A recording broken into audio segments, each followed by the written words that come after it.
कृष्ण साथ जी विषय शुरू करते हैं। चर्चा प्रारंभ होत है, सुनो साथ चित दे।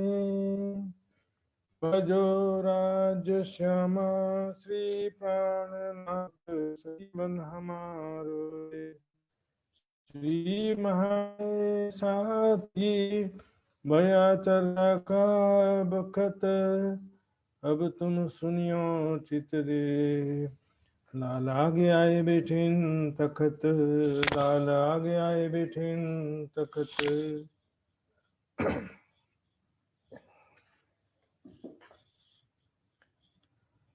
पहचान पूरी करी, सेवे धनी कर धाम।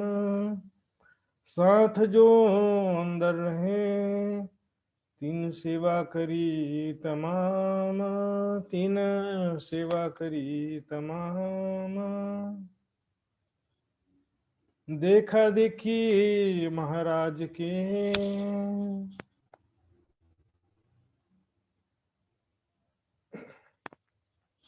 प्रणाम जी सुमित्रा जी। वे पर ब्रह्मक्षराती धाम के धनी पीतक साहब ग्रंथ के अंदर लालदास जी के तन के माध्यम से इस प्रकरण में उस दिव्य ब्रह्म लीला का वर्णन कर रहे हैं। किस प्रकार परम धाम की दिव्य आत्मा सकुंडल एक मानव तन में जो छत्रसाल जी के रूप में प्रकट होती हैं, और एक मानव तन जो महराज ठाकुर उसमें धाम के धनी प्रकट हुए हैं आवेश स्वरूप से, उनको उनके प्रति पूर्ण निष्ठा विश्वास से सेवा करती हैं, समर्पित हो जाती है सुंदर साथ जी। तो इसमें यहाँ पर मैं एक बात और ऐड करना चाहूंगा सुंदर साथ जी। यहाँ पर प्यार का मतलब सेवा है, चाहे सुंदर साथ हो चाहे सदगुरु। ध्यान चितवनी जब हम करते हैं तो किसका ध्यान करते हैं? मूल स्वरूप का ध्यान। राज्य समाजी सखियां अपने भी मूल किशोर सखी स्वरूप का हम ध्यान करते हैं, परम धाम का जब ध्यान करते हैं तो उस समय संसार के कोई भी तन का कोई स्थान नहीं होता सुंदर साथ जी। जिस प्रकार हम कृष्ण जी के तन की बात करते हैं, लेकिन जब तक एट प्रेजेंट जब राज्य की शक्ति है तो वो तन राज्य के समान शोभा पाता है, लेकिन फिर भी ध्यान तो मूल स्वरूप का ही करते हैं। वो ऐसा कहे कि मेरे गुरु साक्षात राज्य और गुरु की सेवा करने से ही मेरा कल्याण हो जाएगा, ऐसा नहीं होता सुंदर साथ जी। पन्ना जी में प्राणनाथ जी ने सब सुंदर साथ को मूल स्वरूप का ध्यान कराया, और महामती जी ने स्वयं भी मूल स्वरूप अक्षरातीत का ध्यान किया। यहाँ पर सेवा ही प्रेम का स्वरूप है। यहाँ दिल नहीं लगाना। वजूद आवे जो ख्वाब से, ख्वाब में वजूद आवे जो ख्वाब में, सो सब ख्वाब के जान। ख्वाब देखे जो पार, तुम ताकी करो पहचान। चाहे गुरु हो, चाहे सदगुरु हो, चाहे मैं स्वयं अपना मेरा तन है, चाहे परिवार मेरे परिवार का तन है, संसार में जो कोई भी दिखाई दे रहा है, सपने में जो कुछ होता है वो सपने का होता है। मूल स्वरूप को जो है फाइनली यहाँ पर सुंदर साथ की गुरु सदगुरु के इसके अंदर राज्य की शक्ति छठे दिन में भी पूर्ण वाले पूर्ण शक्ति नहीं आती, लेकिन जिससे जितना कार्य कराना होता उतनी शक्ति देते हैं राज्य। तो फाइनली सबको ध्यान मूल स्वरूप का करना होता है। इसी कारण क्या होता है कि ऐसा हो जाता है कि देखा देखी महाराज के लिए आया, जो ईमान देखा देखी जो विश्वास लाते हैं, जिनको पूर्ण स्वरूप की पहचान नहीं होती है, ना वाणी या तारतम ज्ञान भी प्राप्त नहीं हुआ होता है जिनको, तो उस क्या करते हैं फिर?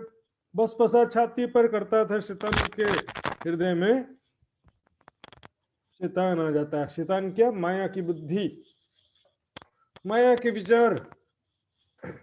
वास्तव में जो नींद की शक्ति कण कण में समाई है, ब्रह्म सत्ता सापनिक चेतना शक्ति, वही सभी के अंदर जीव रूप से भी है। इसलिए वास्तव में कहा भी है कि छल को छल ना लागे हो लहरी ओझल। बस बसा छाती पर करता था शैतान। वहां पर क्योंकि अभी जैसे हमारे समय में चलता है ना सुंदर साथ जी, ये मुसलमान धर्म है, ये लोग कुरान की बातें क्यों करते हैं? मुसलमान जब जागने वाली नहीं है तो काय के लिए झमेले में पड़े हैं। सुंदर साथ जी इसी तरह के विचारधारा वाले लेते हैं। अरे जागे ना जागे हमारी बातें हैं। अभी देखिएगा आज प्रसंग आएगा, बात हमारे घर की क्यों छिपावे हम। किसी के जागने के लिए थोड़ी हमारी बातें लिखी, इसलिए हमको अच्छा लगता है इसलिए हम पढ़ते हैं, और जिसको सुनना है सुने, नहीं सुनना ना सुने। इस तरह के लोग जो है झगड़ा मचाएंगे, इसलिए प्राणनाथ जी ने क्या किया, बात छिपाई कुरान की। आवते महाराज साहब नाथ जी पहुंच गए और काफी समय तक छत्रसाल जी महाराज के आगे कुरान की चर्चा नहीं किया। ऐसा है कि नहीं, छत्रसाल जी पे भरोसा नहीं था ऐसा नहीं, छत्रसाल जी पर तो पूरा विश्वास था, लेकिन अब छत्रसाल जी सुन करके तुरंत जोश में आ जाएंगे, लेकिन उसके परिवार वाले तो पाग का पावड़ा करने पर बवंडर मचा दिए। तो इस कुरान की बातें में तो और उनको मौका मिल जाएगा कि तो देखो मुसलमान है ऐसे। इसलिए सो पहचान के वास्ते इनको प्रकट करने प्रताप उचित समय में इनको मैं जानकारी दूंगा, ताकि छत्रसाल जी इस बात को सुन करके औरंगजेब बादशाह के खिलाफ तलवार लेकर के खड़े तो पहले से हैं, लेकिन अब धर्म का उद्देश्य भी साथ में शामिल हो गया। निजानंद संप्रदाय सत्य ज्ञान का रक्षा और प्रचार, सत्य ज्ञान का प्रचार प्रसार में जो बाधा डालते हैं, तो उसके खिलाफ अब कैसे खड़े हो जाएंगे। छत्रसाल छत्ता हुआ छिपे सब सुल्तान, तो छत्रसाल जी की महिमा जाहिर किस प्रकार होगी आगे वो महिमा उचित समय पर उनकी रहनी के द्वारा जाहिर हो, सही समय पर। पहले से ही सुना देते तो पहले से ही छत्रसाल जी समर्पित हो जाते और इस ज्ञान को बोलते कि कुरान का ज्ञान हम क्यों छुपाए, पहले से बोलने लगते, तो फिर क्या कि परिवार वाले ज्यादा परेशान कर सकते थे। तो एक बार क्या हुआ, बैठे आप बंगले में ने वांचे लाल किताब बंगले में, उस समय तक जो बंगला, आज जो बंगला है वो एजिटिस नहीं था उस समय, जो है ये तो बाद में बनाया था उनके पौत्र सभा सिंह ने।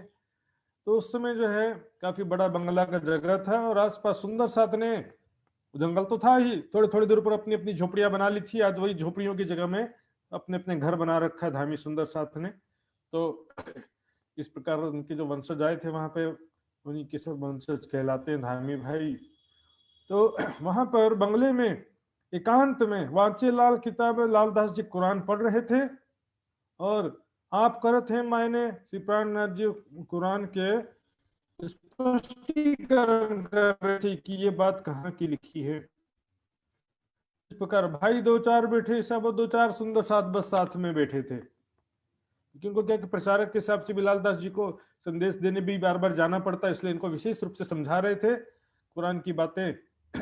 तो यहाँ पर इसे बातें चल रहा था, सुंदर सा चीज कुरान में एक दो नहीं 30,000 शब्द हकीकत के हैं। तो बोले सिर्फ 12 हरफे मुक्तवात हैं, बोले कि 2 सूरा है बस, ऐसा नहीं है। अलिफ लाम से लेकर के 30वां सिपारा जहां खत्म होता है वहां तक के सारी बातें अपनी हैं, सभी तक में भी छुपाई आया था बीच में।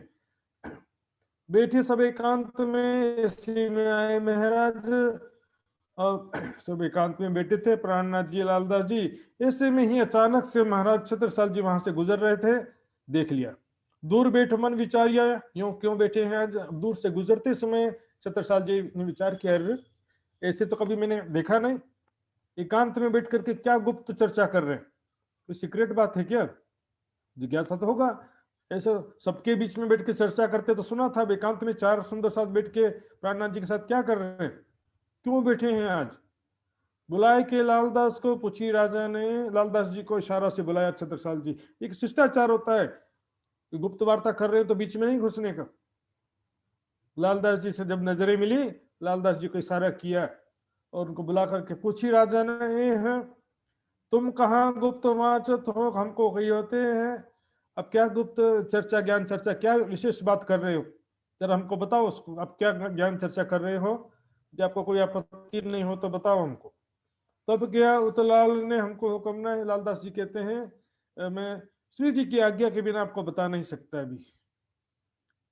क्योंकि ये बात वैसे कोई विशेष सीक्रेट भी नहीं है, कोई गलत बात भी नहीं है, लेकिन प्राणनाथ जी का आदेश लेकर के ही मैं बता सकता हूँ। पूछे जाए हजूर में, मैं जा करके प्राणनाथ जी से पूछ के आता हूँ, तब कहे तुम्हें आई, तब आ करके मैं तुम्हें बताऊंगा कि हम क्या चर्चा कर रहे थे। जाए लाले पूछी हजूर में, लालदास जी जब जाते हैं प्राणनाथ जी के पास, उनको बताते हैं कि छत्रसाल जी महाराज पूछ रहे हैं कि आप क्या ज्ञान चर्चा कर रहे हो। तो प्राणनाथ जी कहते हैं उनको इधर ही बुला लो, मैं खुद उनको बताऊंगा। तब बुलाया हजूर महाराज, प्राणनाथ जी ने छत्रसाल महाराज जी को अपने पास बुलाया कहीं ये जो बात कुरान की तुम सो छिपाई लो आज, कहते हैं छत्रसाल जी, आपको मैंने जो ये आज तक की छिपा रखा था, आपके ये कुरान की बातें हैं, आज तक मैंने तुमसे छिपा रखा था। उसका एक विशेष कारण था कि सामाजिक और पारिवारिक विरोध का सामना आपको ना करना पड़े। सो ये अब कहते हैं, इनमें बात अपनी है सब। अब मैं आपको बता रहा हूँ, उचित समय आ चुका है बताने का। इसमें हमारी ही सारी बातें लिखी हैं, जैसे कि वेदों में, भागवत में हमारे प्रमाण लिखे हैं, उसी प्रकार से इसमें तो कुरान में उससे भी ज्यादा प्रमाण है। सुदर्शन, भागवत में परम धाम का वर्णन नहीं है, चलो ब्रजराज का है। उस तरह से वेदों में भी उतना विस्तार से वर्णन नहीं, लेकिन ब्रह्म आत्माएं मोमिनों की बातें देखेंगे कुरान में शुरू से लेकर के मोमिन, ईमान वाले, पूरी उन्हीं को संबोधित किया गया।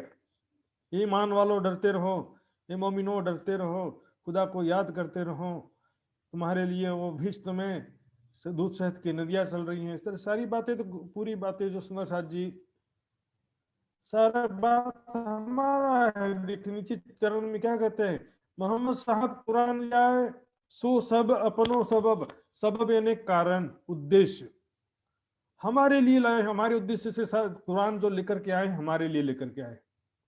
ठीक है, थोड़ा बहुत मिलावट कर दिया किसी ने, ऐसा बोलते मुआविया ने या यजीद ने या बीच के किसी लोगों ने, और कुरान मोहम्मद साहब के समय में लिखा भी नहीं गया था, बाद में लिखा गया, तो थोड़ा बहुत मिलावट की संभावना लगती भी है, परस्पर विरोधाभासी बातें दिखती भी हैं। लेकिन मोहम्मद साहब जो कह करके गए कुरान में, हदीसों में, वो सब उद्देश्य हमारा ही था।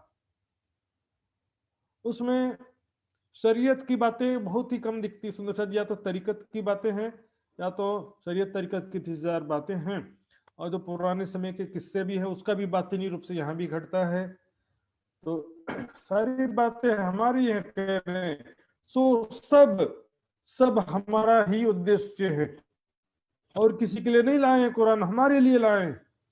यहाँ में अपनी बीतक सब है, इसमें हमारी ही सारी बीतक है। जागनी लीला का वर्णन है, परम धाम में दोस्तों बेरब कुम का उसका वर्णन है, खुदा के अमृत सूरज का भी संकेतों में वर्णन है, ब्रह्म सृष्टियों का मोती के बारे डाले गिनती, सूरत आदमी से मोती कहे जो, इनको मोतियों के रूप में जो कहा, मोतियों के मुंह में ताला। इस तरह संकेतों में सारी बात उन्होंने या तो कुरान में या हदीसों में कहीं ना कहीं सब बातें लिखा है। और जागनी लीला में श्री देवचंद जी को मेरो तेरो नाम, देवचंद जी और मेरा तेरा सबका नाम लिखा है। जैसे फिरौन का प्रसंग बताया था ना अभी, फिरौन के प्रसंग में, फिरौन कौन है, औरंगजेब, और हारून है छत्रसाल जी, और प्राणनाथ जी को मूसा पैगंबर, बातनी रूप से ऐसे घटता है। उसी तरह से देवचंद जी के बारे में लिखा है, ईसा रूअल्लाह दोबारा आएंगे, हजरत ईसा रूअल्लाह दोबारा आएंगे लिखा है। जा दिन जो बीती हम तीनों में सो सब लिखी तमाम, और भी जकरिया पैगंबर के रूप में भी देवचंद जी को लिखा है, अहिया पैगंबर श्री प्राणनाथ जी को लिखा हुआ है। इस तरह से बहुत सारी बातें सुंदर सा जी, जा दिन जो बीती हम तीनों में सो सब लिखी तमाम, हमारी सारी बातें संकेतों में लिखी हैं। ये बात सुनत महाराज को जोश जो बढ़ियो जोर, ये बात सुनते ही छत्रसाल जी के अंदर इतना जोश, उमंग, उत्साह इतना बढ़ गया। तो फिर हमारी बातें कुरान में, हमारी बातें लिखी हैं। वैसे भी वो हमने देखा था, छत्रसाल जी की सेना में कई मुस्लिम साथी भी थे, और मुस्लिम सारे कोई औरंगजेब से खुश नहीं थे, क्योंकि सुन्नी के अलावा बाकी जो है, सुन्नी के अलावा अन्य जो जाति के मुसलमान होते हैं, अन्य फिरके हैं, उनके ऊपर भी बहुत जुल्म किया था औरंगजेब ने। तो हमने देखा था बाकी खान, रूहुल्ला, सिद्धार्थ, सब कई नाम आते हैं उसमें, वस्त्र प्रकट करके करो खेल में, सॉरी ज्ञान को छिपा के क्यों रखे हम, वस्त्र प्रकट करके ये ज्ञान दुनिया में जाहिर करके करो खेल शोर, हंगामा मचा दो खेल में। हंगामा मची जाता है कुरान की बातें कहने से, विशेष रूप से हिंदुओं में भी हंगामा मच जाता है, मुसलमानों में भी हंगामा मच जाता है। वेद, कुरान, वेद शास्त्र, गीता भागवत तक सीमित रहने से हंगामा नहीं मचता है, लेकिन हंगामा तो मचना ही चाहिए, तब तो प्राणनाथ जी जाहिर होंगे ना। करो खेल में शोर, सत्य ज्ञान का डंका पीट दो सारे संसार में, सत्य ज्ञान का जाहिर कर दो, प्रचार प्रसार कर दो। बात हमारे घर की क्यों छिपावे हम, हमारे घर की बातें क्यों छिपाए हम, पढ़ने से क्यों डरें, और चर्चा करने से क्यों डरें, प्रचार प्रसार करने से क्यों डरें। धर्मनिरपेक्ष राष्ट्र का वैसे भी सबको मानने और प्रचार करने दोनों का अधिकार होता है। उसको प्रचार मत करने दो, उसको चर्चा मत करने दो, ये सब बातें बिल्कुल नहीं चलती इसमें। ना देश का संविधान इसकी इजाजत देता है, ना धर्म का संविधान इसकी इजाजत देता है। कुरान में लिखा धर्म में जबरदस्ती नहीं है। मुसलमान हमें क्या करें, कहा करी का मतलब क्या कर, कहा का मतलब होता है क्या, यहाँ पर चौपाइयों में मुसलमान हमें क्या करें, जावे तले तुम्हारे हुक्म, मुसलमान हमारा क्या कर लेंगे। जो जगह जगह देवकरण जी ने बताया था नौरंग अकस राखत है, अर्थात जो मुसलमान जगह जगह इसके लिए पीछे पड़े हुए हैं कि क्यों कुरान की चर्चा करते हैं, हर जगह बाधा डालते हैं, तो बोले मुसलमान से हमको डरने का कोई जरूरत नहीं, क्या कर लेंगे, हम उनको आपके चरणों तले में ले आऊंगा। बहांदी तलवार शाह सो तुम्हारे चाकर हो। औरंगजेब बादशाह से तलवार लेकर के बांधना मतलब युद्ध करने के लिए तैयार हो गए। तुम्हारे चाकर हो, भले यहाँ बादशाह बन के बैठे हैं, लेकिन मैं आपके चरणों तले ले आऊंगा और आपका चाकर यानी कि आपका गुलाम बना दूंगा मैं। अब यहाँ सुंदर सा जी बात है, छत्रसाल जी औरंगजेब बादशाह के खिलाफ तलवार उठाने की बात क्यों कर रहे हैं, इसे प्रमाण मैंने बहुत बार दे दिया, ज्यादा आवश्यकता नहीं है, सुंदर सा समझदार हैं छत्रसाल जी। यदि औरंगजेब बादशाह चरणों में आ गया होता तो कभी भी ऐसा कहने की जरूरत क्या पड़ती इसमें। और मुलाकात की बात तो छोड़ो, यहाँ पर लगातार बाधा डालने की बात आ रही है, लगातार बाधा डालने की वजह से कह रहे हैं कि वो क्या कर लेगा बादशाह। हक हादी मोमिन बिना और ना देखी कोई, राजशाह सुंदर साथ के बिना और किसी का कोई नजर में वैल्यू नहीं छत्रसाल जी की, कोई भी हो।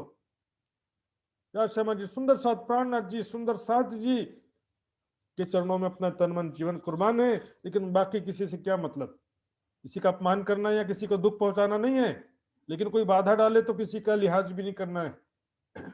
और बात हमारी ये सुनो, जो ये बात सुन जावे ईमान।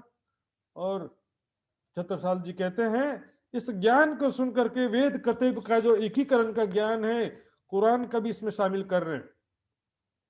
कुरान की बातें सुन करके जो प्राणनाथ जी पर विश्वास ले आएगा कि यही बुद्ध निष्कलंक स्वरूप है और यही आखिरुल इमाम मोहम्मद मेहदी साहिब उज्जमा है, छत्रसाल तीनों पर तन मन धन कुर्बान, बोलो श्री प्राणनाथ प्यारी कीजिए। तुलसा जी श्री प्राणनाथ जी पर मात्र कुर्बान नहीं कह रहे, प्राणनाथ जी पर और जो वेद कतिब के एकीकरण के ज्ञान पर जो विश्वास लाता है उस पर भी मैं कुर्बान, उस पर भी मैं तन मन धन से कुर्बान हूं। सुंदर साथ जी कह रहे, हमको समझाते हैं सुंदर साथ जी, एक सुंदर साथ का भी महत्व कम नहीं समझना चाहिए। ये बात सुन राजा की आप हुए खुशहाल। अब ये बात सुन करके प्राणनाथ जी बहुत प्रसन्न होते हैं। छत्रसाल जी के सेवा समर्पण ईमान कुर्बानी का जज्बा देख करके प्राणनाथ जी बहुत प्रसन्न होते हैं। जाहिर किया दीन को बख्शी किताब हाल, इस प्रकार छत्रसाल जी के नाम से बड़ा क़यामतनामा ग्रंथ भले आगे चल के उतरता है, लेकिन उसका यहाँ से ही उन्होंने आशीर्वाद दे दिया था, यहीं से उन्होंने आशीर्वाद दे दिया था। और उनके नाम से कुरान के गुह्य रहस्यों को स्पष्ट किया है बड़ा क़यामतनामा ग्रंथ में। ये मात राजा के घर में कोई कोई को आई नजर। अब ये बात जो पहले होना था वो यहाँ पर भी तो होता ही है ना, परिवार के सदस्यों को और राज परिवार के लोगों, यहाँ पर किसी विशेष का नाम नहीं है। सुंदर साथ जी किसके मन में शंका हुआ था, बलदीवान के ऊपर ही सारा थोप देते हैं, बलदीवान जी ने किया नहीं किया। सुंदर साथ जी मैं छतरपुर की आपको बात बताता हूँ, वहां पर छतरपुर में छत्रसाल जी और बलदीवान जी के बहुत सारे वंशज लोग रहते हैं। उन्हीं में से एक थे गोविंद सिंह बुंदेला, जिसने प्राणनाथ जी सीरियल में बड़ा हेल्प किया था, सहयोग किया था। गोविंद सिंह बुंदेला ने कहा मैं बलदीवान जी का वंशज हूं। उन्होंने भी पुष्टि किया था कि बलदीवान जी चचेरे बड़े भाई हैं, चाचा नहीं है। हालांकि मैंने ग्रंथों से भी 5-6 ग्रंथों का प्रमाण आपको दिया था परसों। तो उनका क्या कहना था, मैं ये बता रहा था कि गोविंद सिंह जी बुंदेला जो वो कहते थे कि हमारे दृष्टि में सबसे पहले प्राणनाथ जी पूजनीय है, दूसरे नंबर पे छत्रसाल जी पूजनीय है और तीसरे नंबर पे बलदीवान जी पूजनीय है। बलदीवान जी का आप देखिए सुंदर साथी, उनको मुखिया बनाने के लिए छत्रसाल जी ने प्रपोज किया था, प्रस्तावित किया था, लेकिन बलदीवान जी ने नहीं, तुम ज्यादा योग्य हो। छत्रसाल जी का पूरा सहयोग किया पूरा लास्ट तक के इस महान धर्म युद्ध में। हाँ, किसी किसी के मन में परिवार में आया था कि आखिर पर्चो लीजिए इनको, हिंदू वांचिकों कर इनका परीक्षा लिया जाए, आखिर हिंदू होकर के कुरान की बातें कैसे करते हैं, कहीं मुसलमान तो नहीं है, या किस आधार पर जो है कुरान की जो बातें करते हैं वो कि इमाम मेहदी हैं ये, और क़यामत की निशानियां, क़यामत जाहिर हो गई, ऐसी जो बातें करते हैं, ये सत्य है कि असत्य, इसका परीक्षा लिया जाए। जैसे राजा भाव सिंह ने 4 मुस्लिम कर्मचारियों का शर्त रखा था, उसी प्रकार अब यहाँ पर परीक्षा लेने की बात आती है। तब बुलाया बलदीवान ने काजी मुल्ला पंडित, तो बलदीवान जी ने, घर के बड़े तो थे ना, 76 साल जी से उम्र में बड़े थे, इनके पिता का नाम सुजान राय, चंपत राय सुजान, दोनों भाई थे, सुजान राय के बेटे बलदीवान थे, तो घर के बड़े थे, इन्होंने सबका संशय समाधान करने के लिए काजी मुल्ला पंडित को बुलाया। चाहते तो गलत बातें करके सीधे विरोध भी कर सकते थे ना, लेकिन परीक्षा लेने के लिए बुलाया था कि सबके मन में शांति हो जाए, किसी के मन में शंका ना रहे।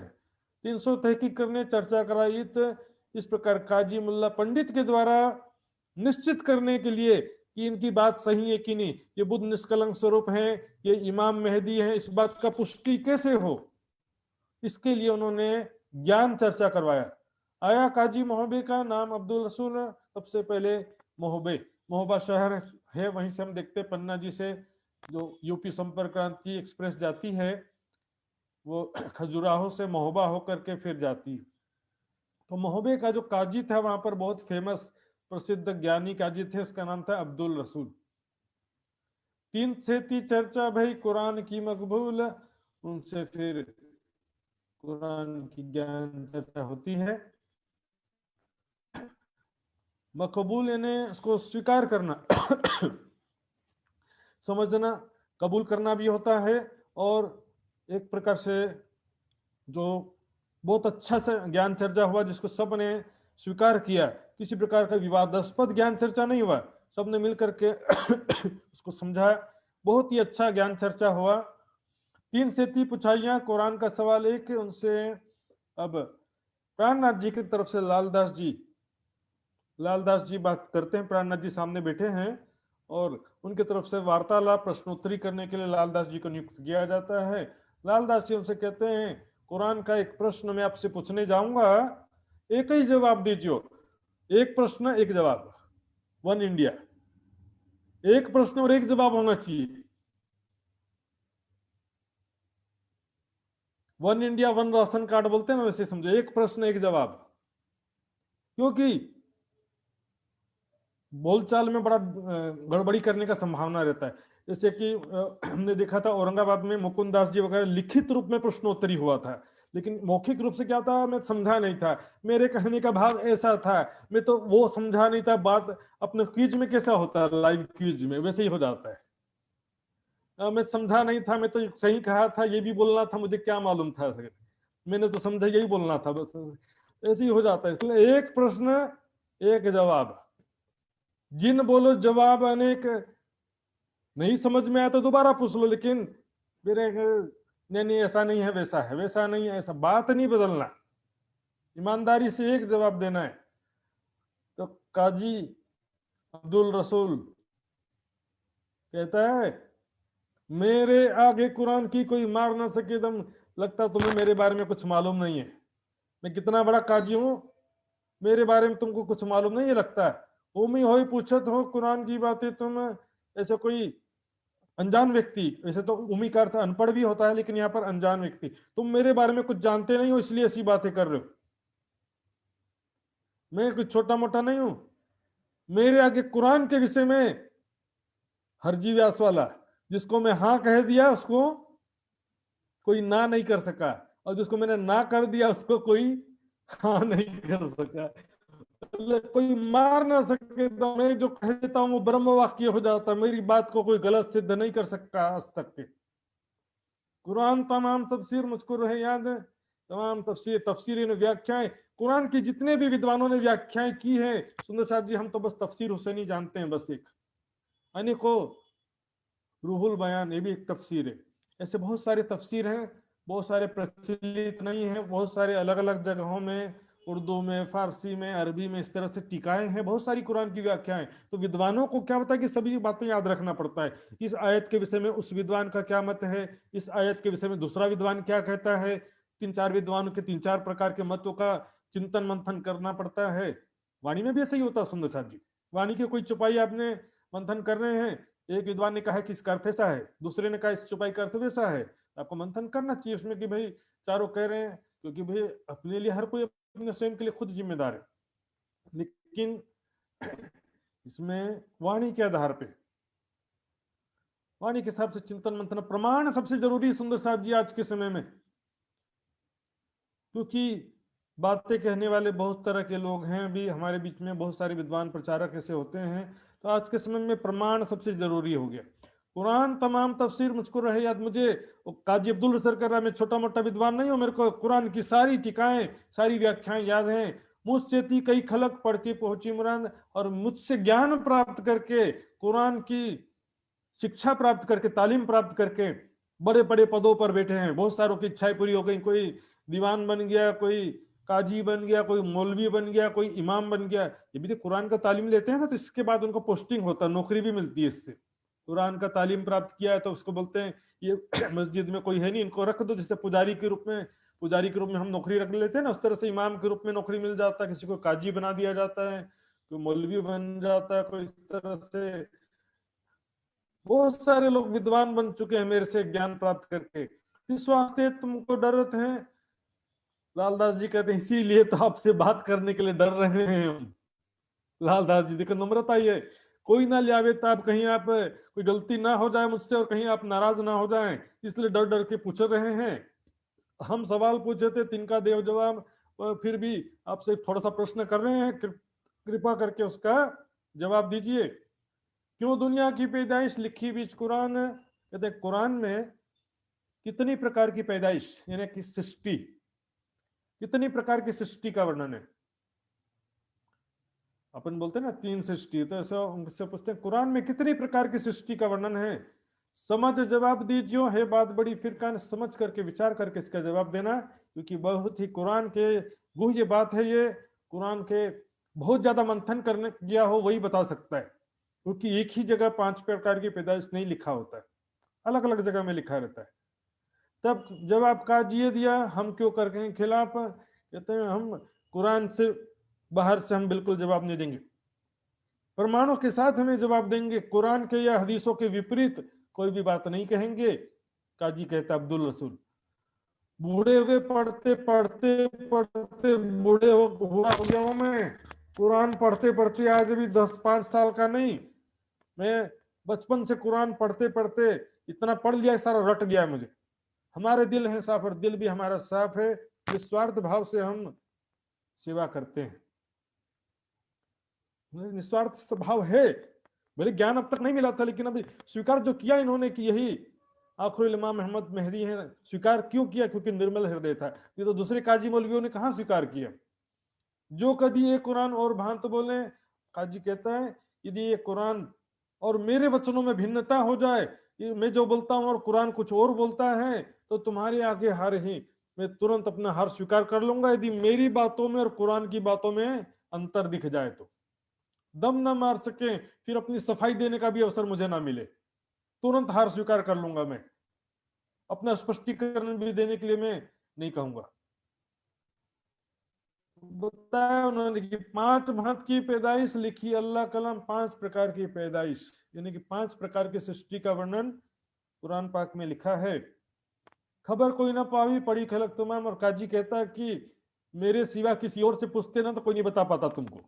बहुत सारे लोग तालीम प्राप्त कर लिए हैं, हजारों लाखों लोगों ने तालीम प्राप्त किया है, पढ़ी खलक तमाम, पर कोई भी इस बात का मंथन नहीं करने से समझता नहीं। सुंदर साहब जी, वाणी हो चाहे कुरान हो चाहे वेद हो, तालीम में क्या होता है कि वैसा वैसा समझा देते, लेकिन मंथन एक अलग चीज है, चिंतन अलग चीज है, डाइजेस्ट करना भी एक अलग चीज।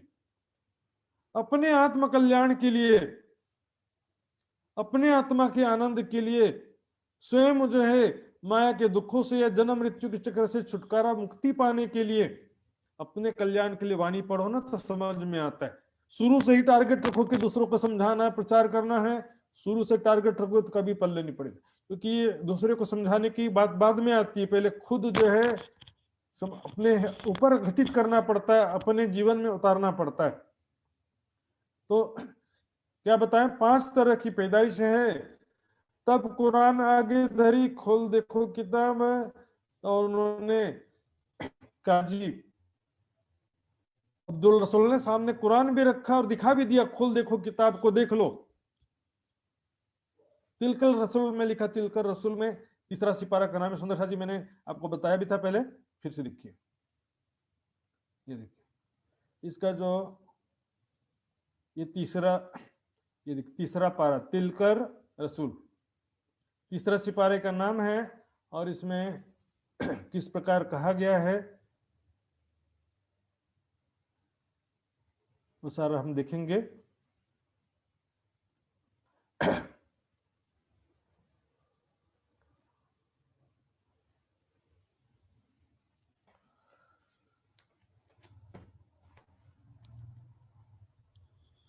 जस्ट मिनट सुंदर साथ जी, मैं आपको निकाल के दिखाने जा रहा हूं, देखिए ये देखिए सुंदर साथ जी, शीर श्रेणी को भी कुरान के रूप में ही बताया गया है। और इसे यहाँ पर लिखा हुआ है 5 तरह की पैदाइश का वर्णन किया है कि फतवाहत आदेशों मक्की में मजकूर है कि जिंदा करने की किस्में हैं कि सृष्टि बनाने की, खल्क दुनिया, हस्ती की बाजिक, खलक कलमा कुन्न से पैदा हुई है, यानी कि कुन्न यानी हो जा। इसके विषय में मैं आपको कुरान का रेफरेंस भी दिखाता हूं। ये लिखा देखिए सूरह 36 में लिखा है, सूरह यासीन में, उसका मामला तो बस ये है कि जब वह किसी चीज का इरादा करता है तो उससे कहता है हो जा, और वह हो जाती। हो जा का उर्दू में मतलब होता कुन्न, कुन्न का हिंदी अनुवाद है हो जा, अर्थात संकल्प से हो जाता। परमात्मा को कुछ करना है तो उसके लिए परिश्रम करना नहीं पड़ता है। 6 दिन बनाने में कैसे लग गया सृष्टि को, 6 दिन की लीला को 6 दिन का, वो सोचते कि 6 दिन में दुनिया को बनाया खुदा ने, 6 दिन लग गए खुदा को भी बनाने में। वो कौन से दिन थे, परम धाम के अरसे आजम का दिन था कि दुनिया का दिन था?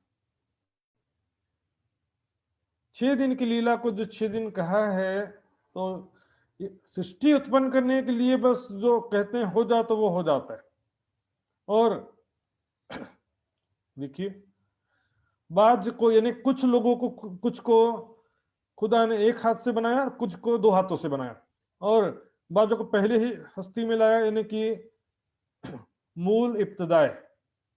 और बाजों को, यानी कुछ को, कुछ मखलूकात यानी कुछ प्रजा को जो है नूर खिलकत सबब से पैदा किया। इसका बातिनी रूप से जो होता क्या है, जो से पैदा हुई है सृष्टि, जीव सृष्टि संकल्प मात्र से। उधर परम धाम में जो संकल्प लिया, इत अक्षर को विलस्यो मन, उसके बाद यहाँ पर आदि नारायण ने संकल्प किया, वो अलग है। यहाँ पर खुदा के संकल्प की बात है। अक्षर ब्रह्म जो बनाते हैं तो अक्षर ब्रह्म संकल्प करते हैं, और इस ब्रह्मांड को राज्य ने बनाया तो राज्य ने संकल्प किया, इच्छा किया तो बन गया। एक हाथ से और 2 हाथ से क्या है मैं बताऊंगा बाद में। पहले देखेंगे जो मूल इब्तदा यानी ब्रह्म सृष्टि, और नूर खिलकत यानी कि ईश्वरी सृष्टि। तो खिलकत जो है, नूर खिलकत, खिलकत का तो मतलब सृष्टि होता है, लेकिन नूर का मतलब होता है अक्षर ब्रह्म या ईश्वरी सृष्टि। मूल यानी इब्तदाई, जो शुरू से है, अनादिकाल से है, वो मूल इब्तदाई। अब एक हाथ से और 2 हाथ से क्या होता है, तो चौपाई के हिसाब से देखना पड़ेगा। सुंदर साथ जी अपने मन से यदि मैं कह दूं तो बोलेंगे कि तो अपने मन से कह दिया। ये देखिए सुंदर साथ जी, चौपाई बड़ा कयामत नामा का 7वां प्रकरण है, इसकी चौपाई देखेंगे 24 नंबर, और उसके ऊपर भी थोड़ा सा बाद चौपाई देखेंगे। सिपारे तीसरे में कही 5 वजह की पैदाइश, भाई 5 तरह की पैदाइश कहा गया है। दुनिया हुई कहते कल में कुन्न, दुनिया जो है कुन्न कहते इन्हें हो जा कहने से उत्पन्न हुई है, एक हाथ से और 2 हाथ से। एक सृष्टि 1 हाथ से हुई है, दो, और दूसरी एक सृष्टि है जो 2 हाथ से हुई है। तो 1 हाथ और 2 हाथ का क्या सिलसिला है वो समझिए। एक स्वरूप का या एक हाथ, यानी कि मोहम्मद साहब जो बशरी सूरत है उसको एक हाथ की पैदाइश का, दो हाथ स्वरूप मिले दो साथ। ईसा रूह अल्लाह और इमाम मेहदी जो दो स्वरूप एक साथ आए तो उनको दो हाथ की पैदाइश का। सुंदर साथ जी, यहां पर अनुयायियों की बात नहीं है, फॉलोअर्स तो जीव सृष्टि में कवर हो गए। प्राणनाथ जी के समय भी तीनों सृष्टि हैं, और यदि मोहम्मद साहब के समय कहें कि ईश्वरी सृष्टि और ब्रह्म सृष्टि ने तन धारण नहीं किया था तो जीव सृष्टि तो वहां भी थी। तो जीव आम प्रजा को तो जीव सृष्टि, ईश्वरी सृष्टि और ब्रह्म सृष्टि में कवर कर लिया, उसमें समा आ गए वो। लेकिन यहाँ पर एक स्वरूप का या एक हाथ, मोहम्मद साहब को एक हाथ की पैदाइश कहा है, उनके अनुयायियों को नहीं कहा है। दो हाथ स्वरूप मिले दो साथ, दो स्वरूप जो है उनको दो हाथ की पैदाइश ने, ईसा रूह अल्लाह और इमाम मेहदी। इस तरह से एक गिरोह आई मूल थे कही, सो मौजूद रहे दरगाह की से, दूजी गिरोह कही खिलकत और सो मलायक बुत की नूर ठोरी।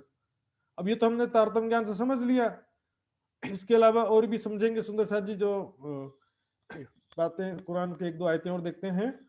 यहाँ पर देखेंगे सूरह कद्र है जो, ये मैंने पहले भी बताया, तो सबे कद्र 1000 महीने से बेहतर है। इस रात में फरिश्ते और रूहें अपने रब के हुक्म से उतरते हैं। एक तो कुन्न से सृष्टि उत्पन्न हो गई, पहली पैदाइश हो गई, और दूसरा फरिश्ते और रूहें, ईश्वरी सृष्टि और ब्रह्म सृष्टि, ये दो पैदाइश, तीन हो गए, तीन प्रकार के सृष्टि हो गए।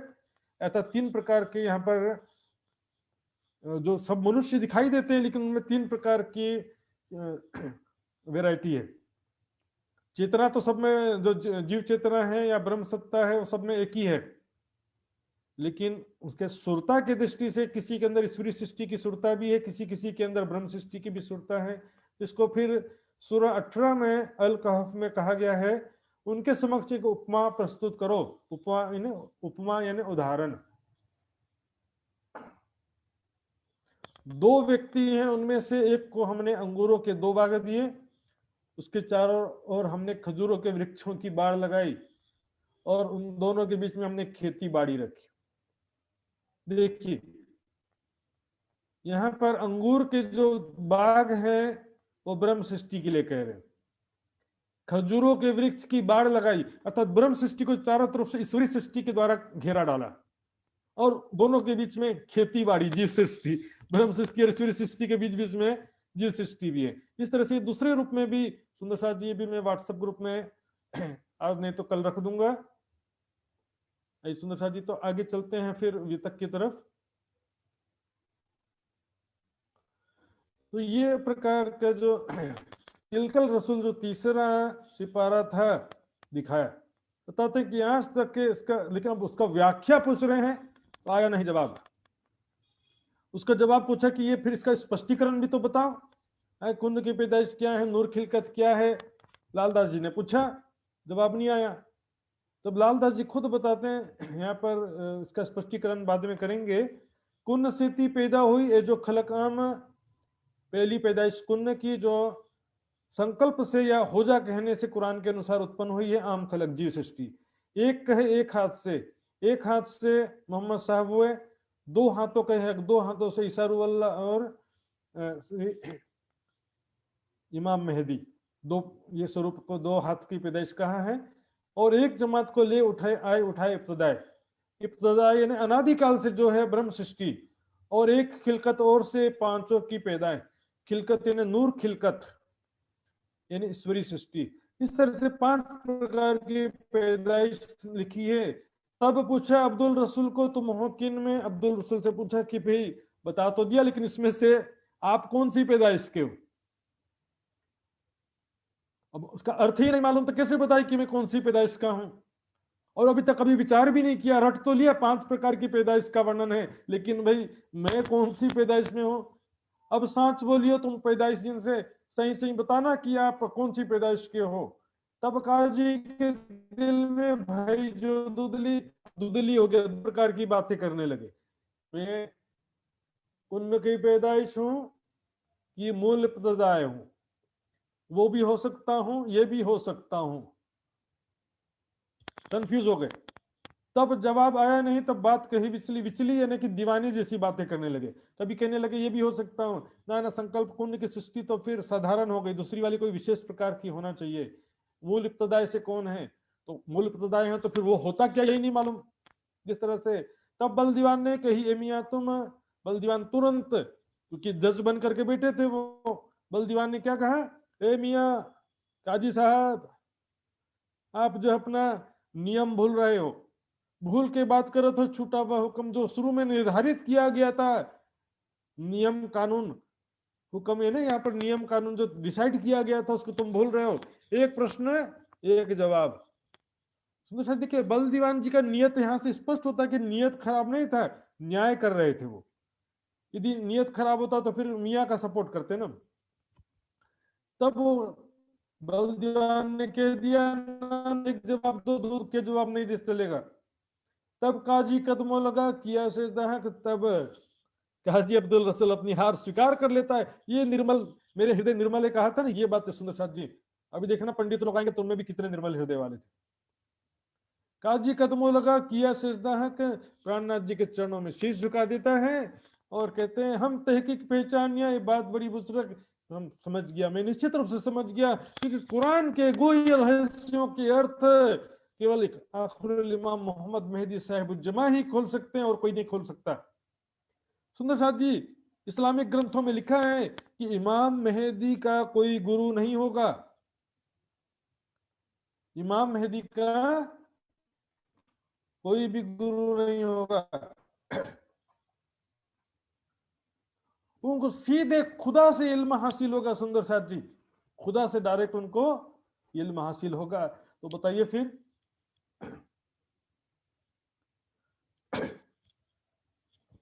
तहकीक पहचान, ये बात बड़ी बुजुर्ग, जो खुदा से इल्म हासिल होगा, तो सुंदर साथ जी जो काजी मौलवी जो तालीम दिए जा रहे हैं, लगातार अपने शिष्यों को तालीम दिए जा रहे हैं, वो तालीम से प्राप्त ज्ञान और खुदा से प्राप्त ज्ञान क्या एक होगा कि अलग अलग होगा? और यदि जो कोई अलग ज्ञान कहेगा तो काजी मौलवी मानने वाले नहीं, फतवा जारी कर देंगे। तो फिर कैसे पॉसिबल है, कैसे संभव है, इस बात का निर्णय कैसे हो?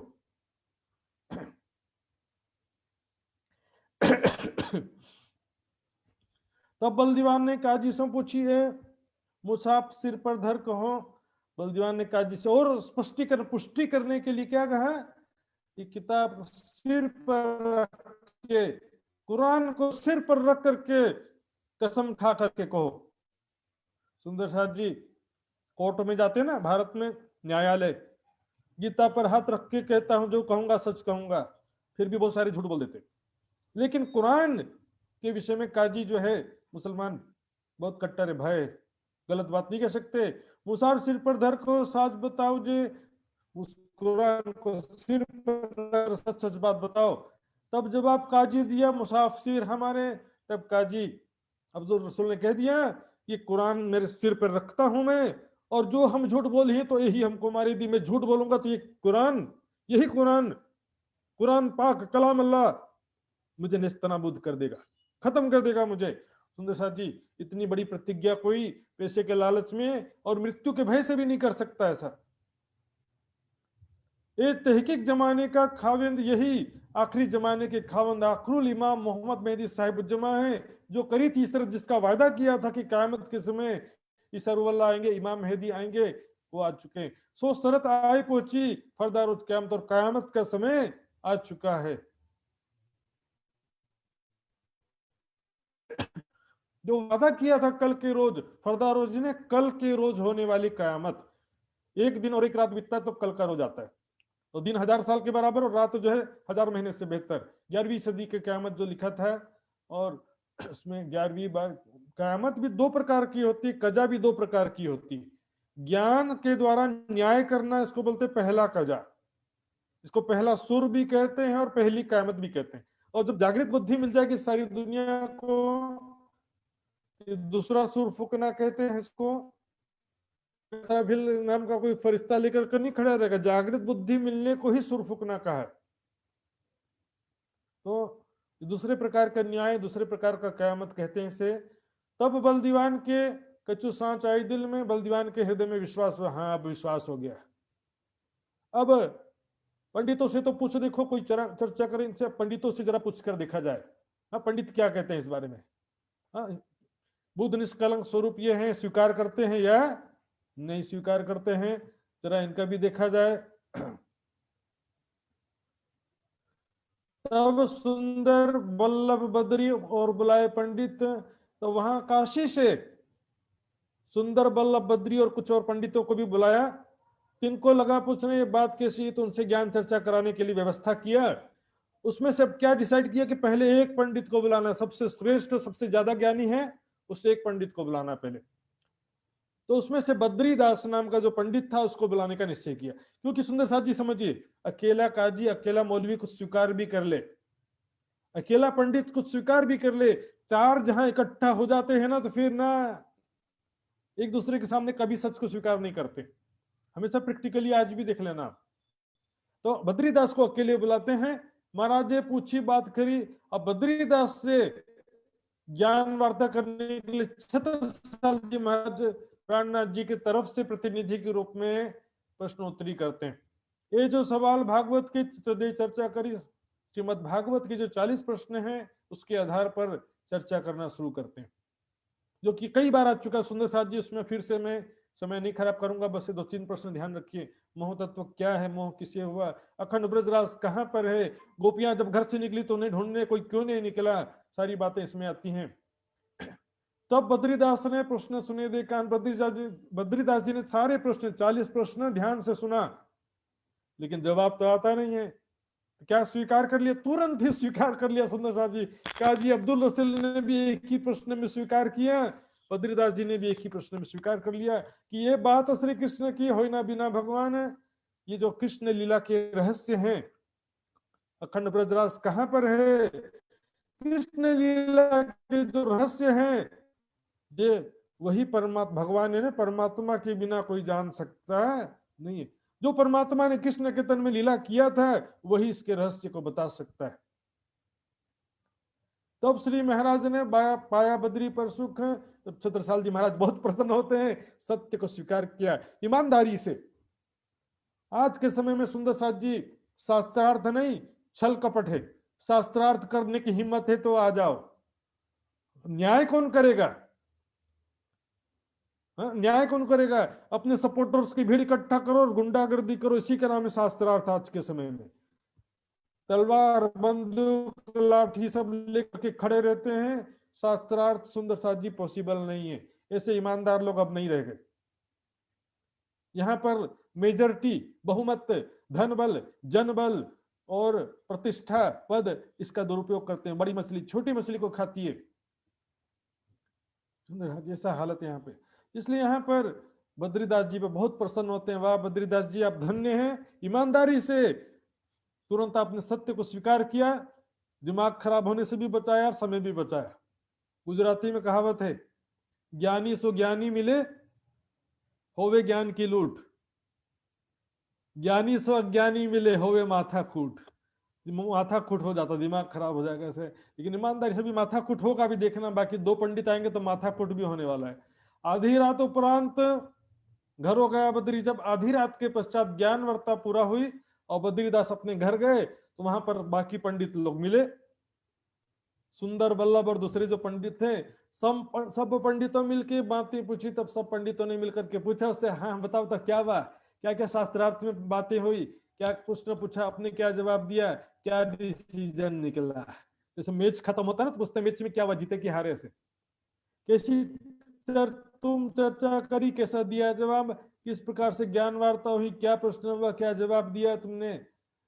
तो बद्रीदास कहते हैं मैं तो यथार्थ बोलिया, मैंने तो सत्य स्वीकार कर लिया, उड़ा दिया एक ख्वाब, झूठ बात को समाप्त कर दिया, सत्य को स्वीकार कर लिया कि असत्य है ये सत्य है, सत्य को स्वीकार कर लिया, असत्य को भी स्वीकार करके उसको उड़ा दिया, यानी कि असत्य को खत्म कर दिया। असत्य क्या है? ये कांड दिखावे का। पंडित लोग अपने जो ज्ञान नहीं है तब भी विद्वान बने फिरते हैं। इन ख्वाब के आंचलों है तुम्हारे घर, पंडित कहते हैं धिक्कार है तुमको, तुम जो कहते हो कि उड़ा दिया ख्वाब, उस ख्वाब से तुम्हारा रोजी रोटी चलता है, उसी दिखावे से, उसी कर्म कांड से, उसी दिखावे की बंदगी और दिखावे की ज्ञान से तो तुम्हारा रोजगार चल रहा है। तो जब किसी को पता चलेगा कि तुम शास्त्रार्थ से हार गए हो, तुमको कुछ भी ज्ञान नहीं, ऐसा लोगों को पता चलेगा, तो कौन तुमको बुलाएगा सत्यनारायण की कथा करने? हाँ, कोई कौन पूजा पाठ करने, ग्रह शांति कराने कौन बुलाएगा? कौन तीर्थ तर्पण कराने, श्राद्ध कराने, पिंड दान कराने कौन बुलाएगा? इसी से तो तुम्हारा रोजी रोटी चलता है। फिटकार सबों ने दी क्यों ना गई तुम, और तुमको मर जाना चाहिए था। तुमने सिर्फ अपने पेट पर लात नहीं मारा, हमारे भी पेट पर लात मारा। तुम हारे और हम, वो तो बोलेंगे सारे पंडित हार गए, बोलेंगे सभी फटकार लगाते हैं, डांटते हैं, चिल्लाते हैं उसको। जब बात रोपी तुम उनकी उनकी बात का, जब तुमने समर्थन कर दिया, रोपना है जैसे पौधे में पानी डालते हैं ना तो वो बड़ा होता है, उसी तरह से तुमने प्राणनाथ जी की बात को स्वीकार कर लिया, पुष्टि कर दिया, तो फिर है तुम्हारा कोई ठोर? क्या कोई ठिकाना है? तुमको कौन बुलाएगा? तुमको कल से पूजा पाठ करने के लिए, कथा करने के लिए कौन बुलाएगा तुम? अब मारो उल्टाई के बात करो जाए, और अब हम जैसा बोलते हैं वैसा करो। एक बार फिर से ट्राई करते हैं। सुबह सुबह हम प्रश्न लिख करके देंगे, उसको सुबह सुबह लेकर के दोबारा जाना है, बात करो जाए, और जा करके दोबारा फिर से घुमा फिरा करके बातें करना है, और दोबारा शास्त्रार्थ के लिए निवेदन करना है कि रात में मैं क्या थोड़ा सा तबियत ठीक नहीं था, ठीक से समझ नहीं सका प्रश्न को, इसलिए क्या है कि मैं दोबारा शास्त्रार्थ करना चाहता हूं, इसलिए दोबारा जाओ। अब हम देत सवाल बनाए के लेके जाओ तुम, हम प्रश्न बना करके देते हैं, सब पंडित लोग मिलकर प्रश्न बना के देंगे, उसको लेकर के जाओ और जाए के खंत करो। खंत करने ना, इच्छा करो, शास्त्रार्थ की इच्छा करना कि मैं उनसे ज्ञान वार्ता फिर से करना चाहता हूँ। आवे मदद हम, और मदद के लिए हम पीछे पीछे आएंगे, चिंता मत करो, पर पहले तो तुमको जाना पड़ेगा, क्योंकि कल भी तुम गए थे। पीछे से सहायता के लिए हम सारे पंडित आ जाएंगे, हो कार मचाने के लिए, ना ना बद्रीदास की बात मानी जाए, मानी जाए, ऐसा करके पीछे सारे पहुंच जाएंगे पंडित लोग धरना देने की। तो बैक सपोर्ट का आश्वासन दिया। सवाल बनाए रात में बिना जाने निशान। अब रात भर में बैठे बैठे सब पंडितों ने मिलकर प्रश्न बना बना करके बिना सोचे समझे प्रश्न बना दिया, बिना सिर पैर का प्रश्न। प्रश्न भी ऐसा होना चाहिए सुंदर साथ जी के सामने वाले को लगे कि ईमानदारी से प्रश्न पूछा है तो उसका जवाब दिया जाए। नेगेटिव थिंकिंग लेकर के, कटुता लेकर के, द्वेष भावना से युक्त होकर के प्रश्न नहीं पूछना है, जिज्ञासा से प्रश्न पूछना है, या ईमानदारी से पूछो, ज्ञान की बातें सही तरीके से प्रश्न पूछना है। रात समय उठ के आया बद्री दरबार, बद्रीदास जी सुबह उठ करके पहुंच जाते हैं दरबार महल में। वहां पर बोले सबसे पहले छत्रसाल जी के पास नहीं जाना, बलदीवान जी के पास जाना है। बलदीवान जी हो सकता है कुछ बात सुन भी ले छत्रसाल जी तुम्हारी बात, क्योंकि कल रात में वो प्राणनाथ जी के भी जो पूर्ण श्रद्धा रखते हैं, इसलिए वो तुम्हारी बात को नहीं मानेंगे। तो बलदीवान को बात से किया खबरदार। बलदीवान जी को जाकर के कहते हैं, हे बलदीवान जी, कल रात में मेरा तबियत कुछ ठीक नहीं था, मैं ज्ञान ठीक से समझ नहीं सका, मैं इसलिए मैं दोबारा ज्ञान वार्ता करना चाहता हूँ। जो प्रश्न पूछा था उसके सारे रहस्य हम जानते हैं, और हम भी कुछ प्रश्न पूछना चाहते हैं। इतने में महाराजा छत्रसाल आ गए। भाई भेंट महाराज सो अभी बातें करते, और छत्रसाल जी कहते हैं, वाह, कल रात में ही तुम क्या बात कर रहे थे और अभी क्या बात कर रहे हो? कल रात में तुमने खुद कहा कि श्री कृष्ण की जो लीला है उसके रहस्य, श्री कृष्ण के तन में जो लीला किया परमात्मा वही बता सकता है, खुद ही कहा था। तब पूछा महाराज ने, रात की बात गई कि रात की बात कहाँ गई भाई पंडित जी? रात को क्या नशा करके आए हैं? रात को आपने खुद कहा कि यही बुद्ध निष्कलंक स्वरूप है, यही परमात्मा की वो स्वरूप है जो कि कृष्ण के तन में कभी आए थे। खुद स्वीकार किया था कि वो ब्रजरास लीला के रहस्य स्वयं परमात्मा वो जान सकते हैं जिसने उस तन में लीला किया है।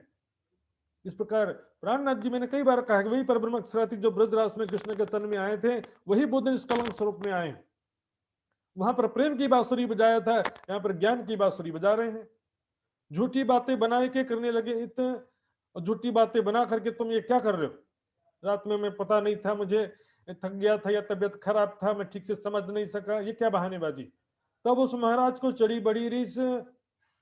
छत्रसाल महाराज जी को बहुत गुस्सा आया, इन लोग की ऐसी एक्टिविटी, ऐसी हरकत देख करके। कहीं बुंदेला इन्हें गुरु ना करे, कोई ना नमावे शीश। प्रश्न भी देखा छत्रसाल जी ने, ये क्या प्रश्न बना रखे बिना सोचे समझे? प्रश्न ढंग का हो तो जवाब भी दिया जाए, सिर पैर के बिना सिर पैर का प्रश्न का जवाब क्या देना कोई उचित नहीं। जवाब देना बिल्कुल उसके योग्य नहीं होते, जवाब देने योग्य नहीं होते ऐसे प्रश्न। बहुत गुस्सा आया, छत्रसाल जी ने भरे दरबार में घोषणा किया, कहीं बुंदेला गुरु न करे ऐसे पंडितों को कोई भी आज से गुरु नहीं बनाना, कोई ना नमावे शीश, कोई भी इनके चरणों में शीश भी नहीं झुकाना, जो मात्र रोजी रोटी दिखावे के लिए नाम के हैं।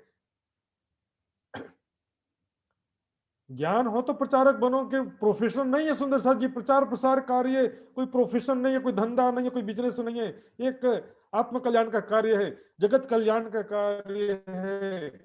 मैं बोलूं तो तू मुझे जगा देना, तू बोले तो मैं तुझे जगा दूं। समझो फिर समझाओ, गलत बातें बिना सोचे समझे रट करके देखा देखी कोई बात नहीं, मंथन करें, समझें, फिर समझाएं। पहले अपने जीवन के लिए घटित करें, फिर आपको ज्यादा स्पष्ट होगा, दूसरों का देखने से नहीं होगा।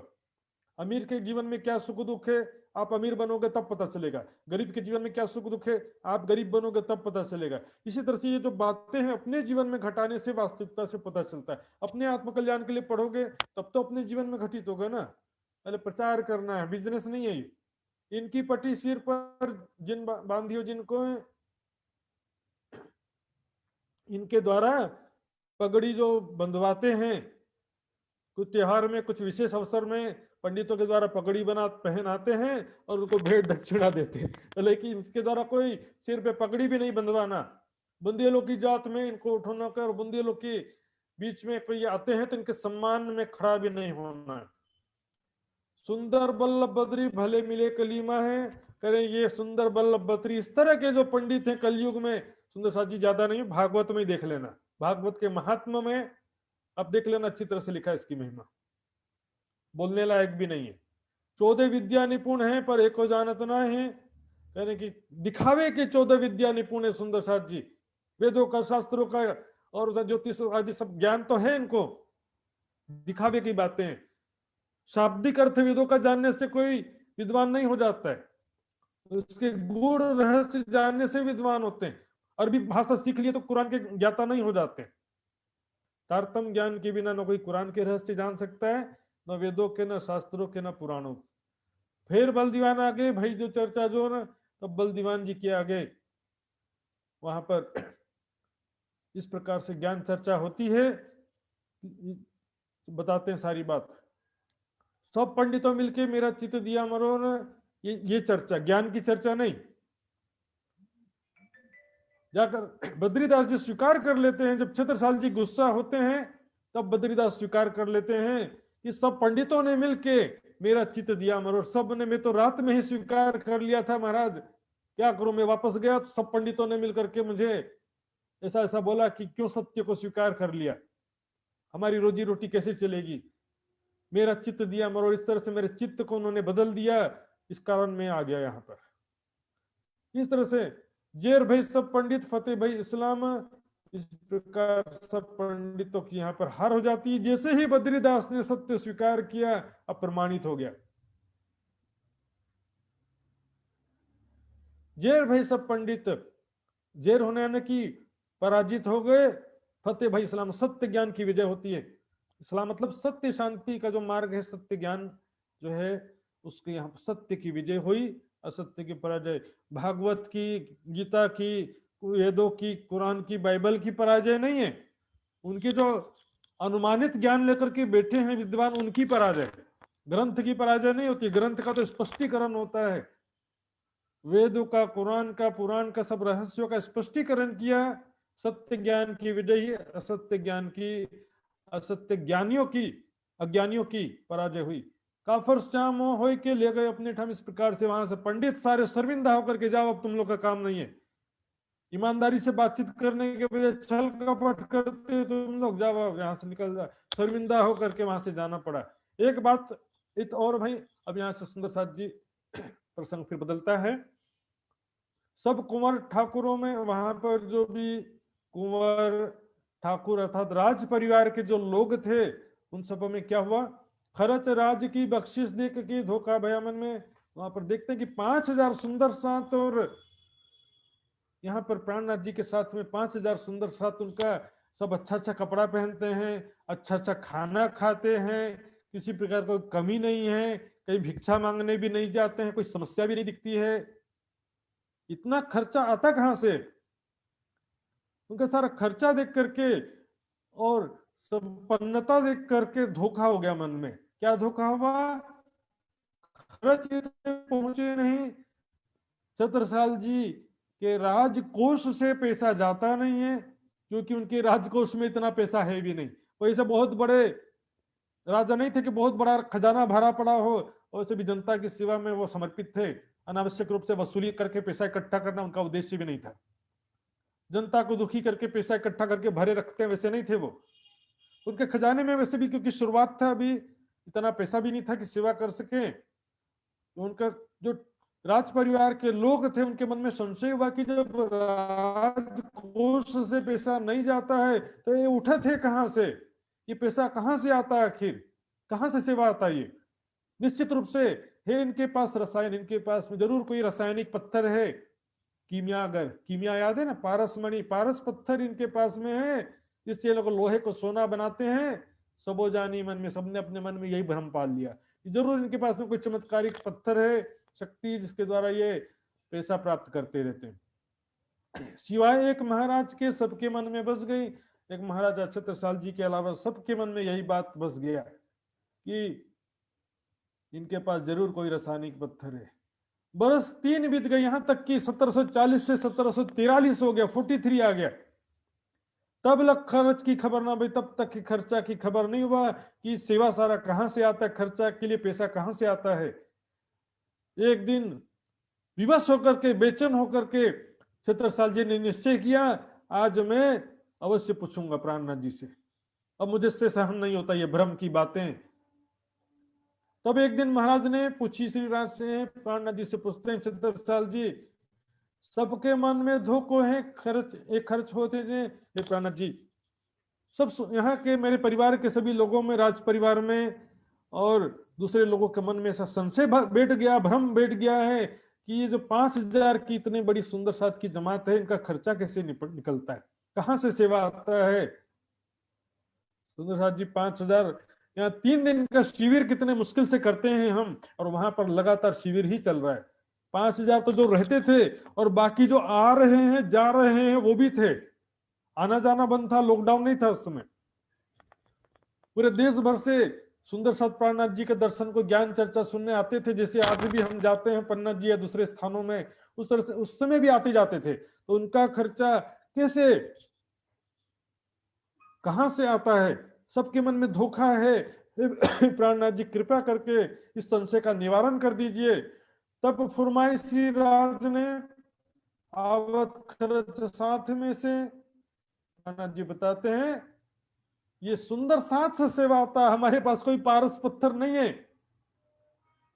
मेड़ता को साथ है, सो भेजे थे हमें, मेड़ता के सुंदर साथ है, राजाराम भाई, झांझन भाई और उनके अन्य सुंदर साथ जो मेड़ता के मकरंद भाई, उनका भी थोड़ा थोड़ा कंट्रीब्यूशन सबका था उसमें।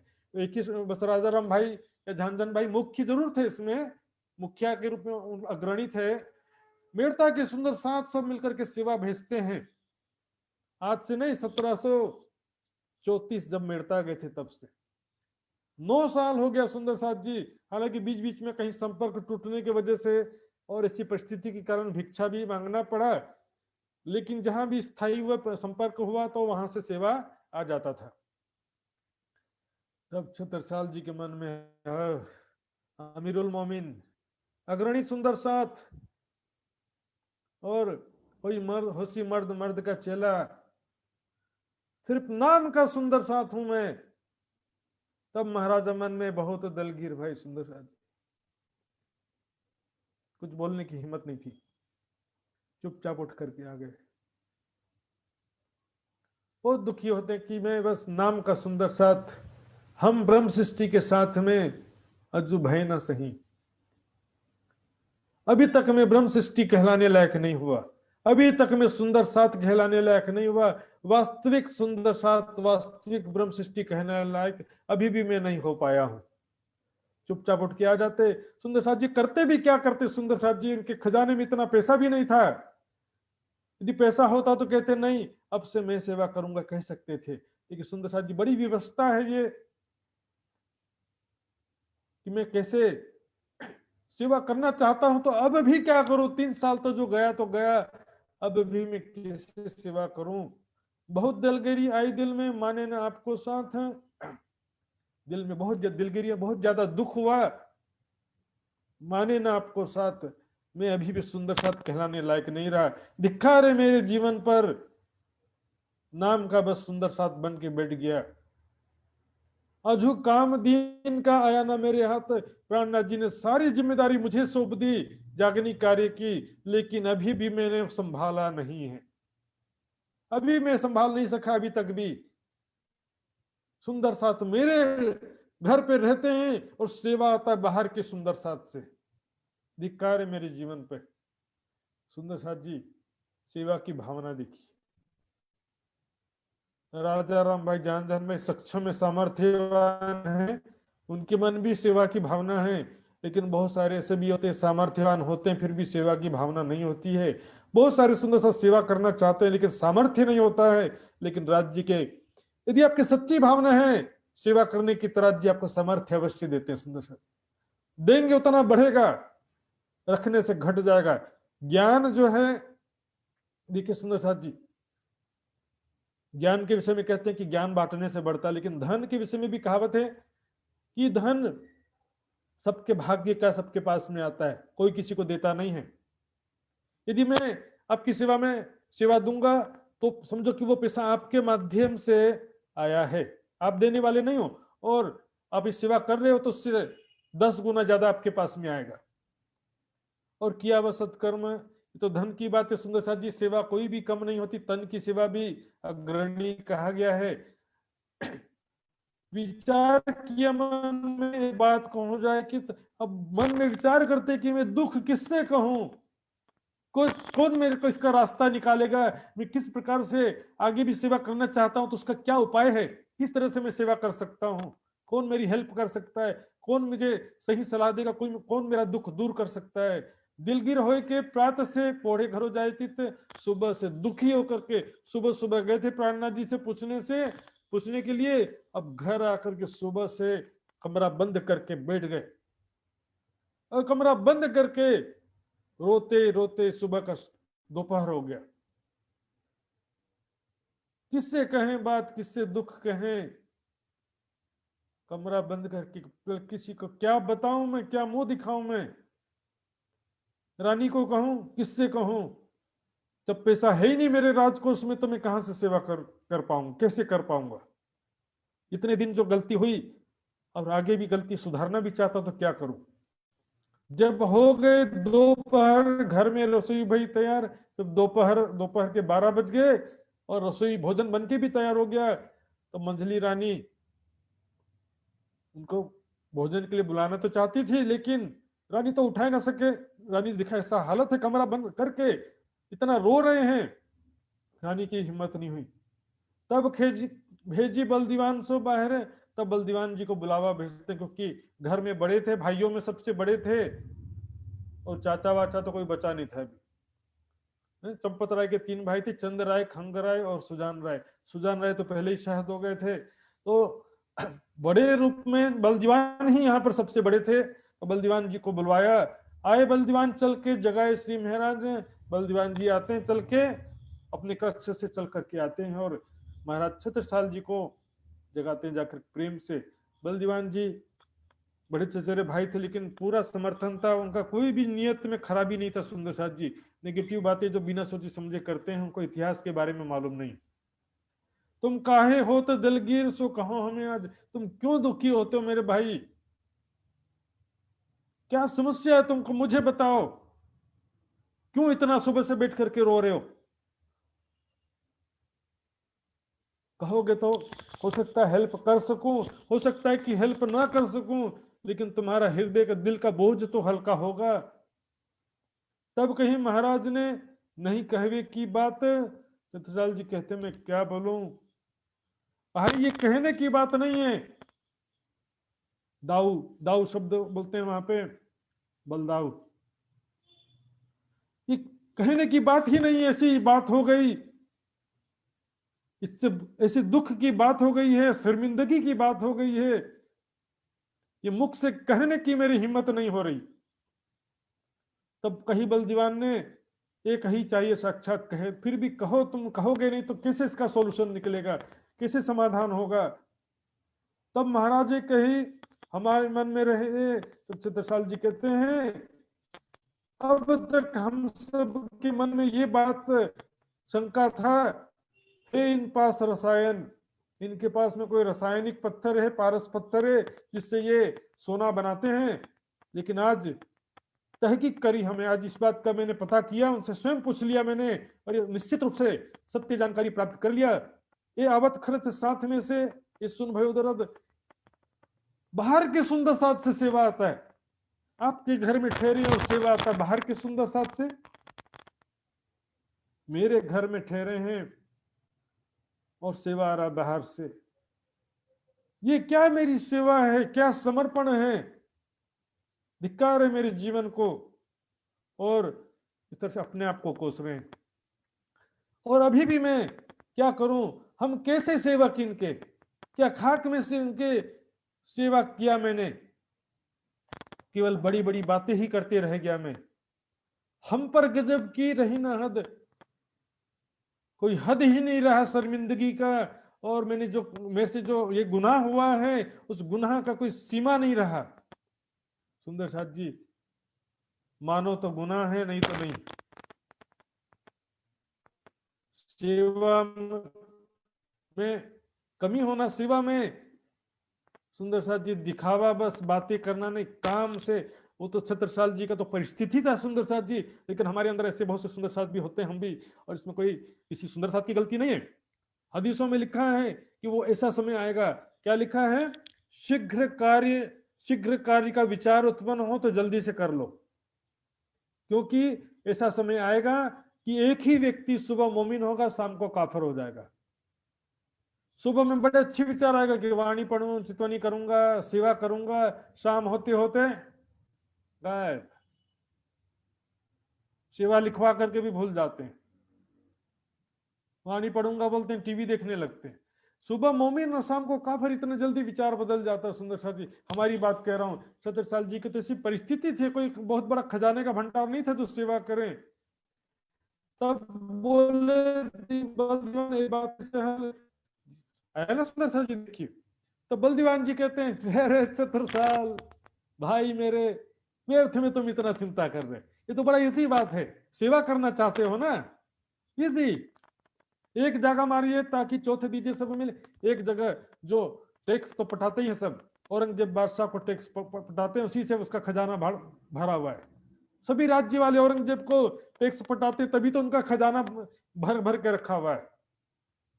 कहते ना अब उसको अपने हिस्से मिलेंगे, जैसे को तैसा। एक क्षेत्र जो ऐसे एक एक क्षेत्र करके सब क्षेत्रों को हम आसपास के कब्जा करेंगे, जो औरंगजेब की गुलामी करते हैं उन सबको। और जो टैक्स जिजिया कर देते हैं औरंगजेब को, उसके बदले में हम टैक्स हम मांगेंगे, संरक्षण के लिए, रक्षा करने का टैक्स। टैक्स तो जरूरी है सुंदर साथ जी, चाहे भारत में टैक्स दो, चाहे नेपाल में टैक्स दो, गवर्नमेंट कैसे चलेगी टैक्स के बिना। ये बात पक्की करके लिखाई लई महाराज। और बलदीवान, क्योंकि उनके कार्यकारिणी समिति में बलदीवान जी भी थे, बड़े भाई थे। कि छत्रसाल जी को कोई कार्य करना होता तो सबसे सहमति लेना आवश्यक होता है ना भाई, हिटलर नहीं। तो सबसे विचार विमर्श करके, सलाह मशवरा करके, सबकी सहमति से कार्य करते थे। लिखित रूप में उन्होंने पक्का करा लिया। अब खुश होते हैं कि हाँ, अब मैं प्राणनाथ जी की सेवा करूंगा। अब आते हैं अगले दिन सुबह कर, तब साथ में सब साथ में आए कि अर्ज करी आगे श्रीराज, और प्राणनाथ जी के चरणों में छत्रसाल जी महाराज आते हैं, सब सुंदर साथ के बीच में प्राणनाथ जी के सामने, और क्या कहते हैं देखिए, आवे साथ प्रदेश को और रहे जो इत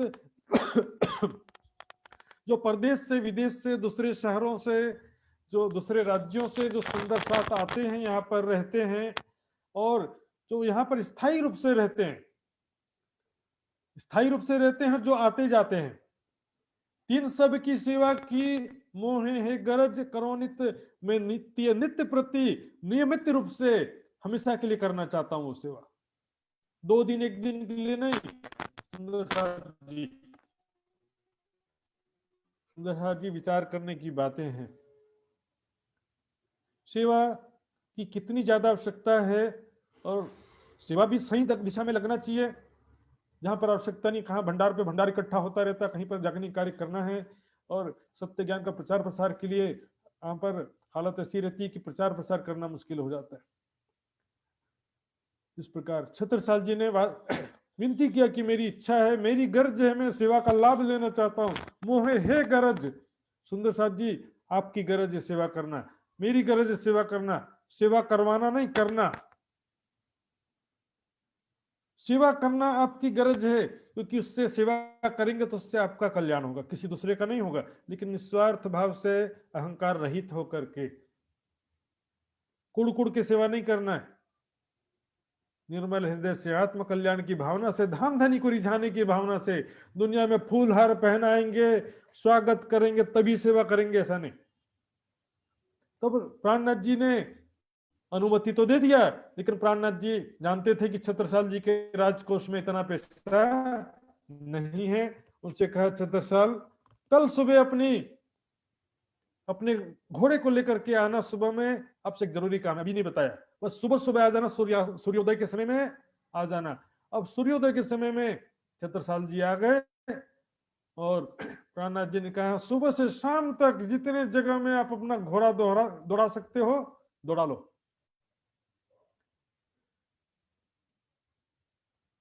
बुंदेलखंड में सुबह से शाम तक घोड़ा दौड़ाते रहे।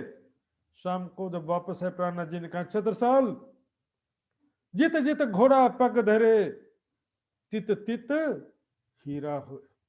बुंदेलखंड की धरती, सुंदर सुंदर साथ जी, कुछ लोग ऐसा कहते हैं, बोले वो हीरा तो पहले से था, प्राणनाथ जी ने पता लगा लिया।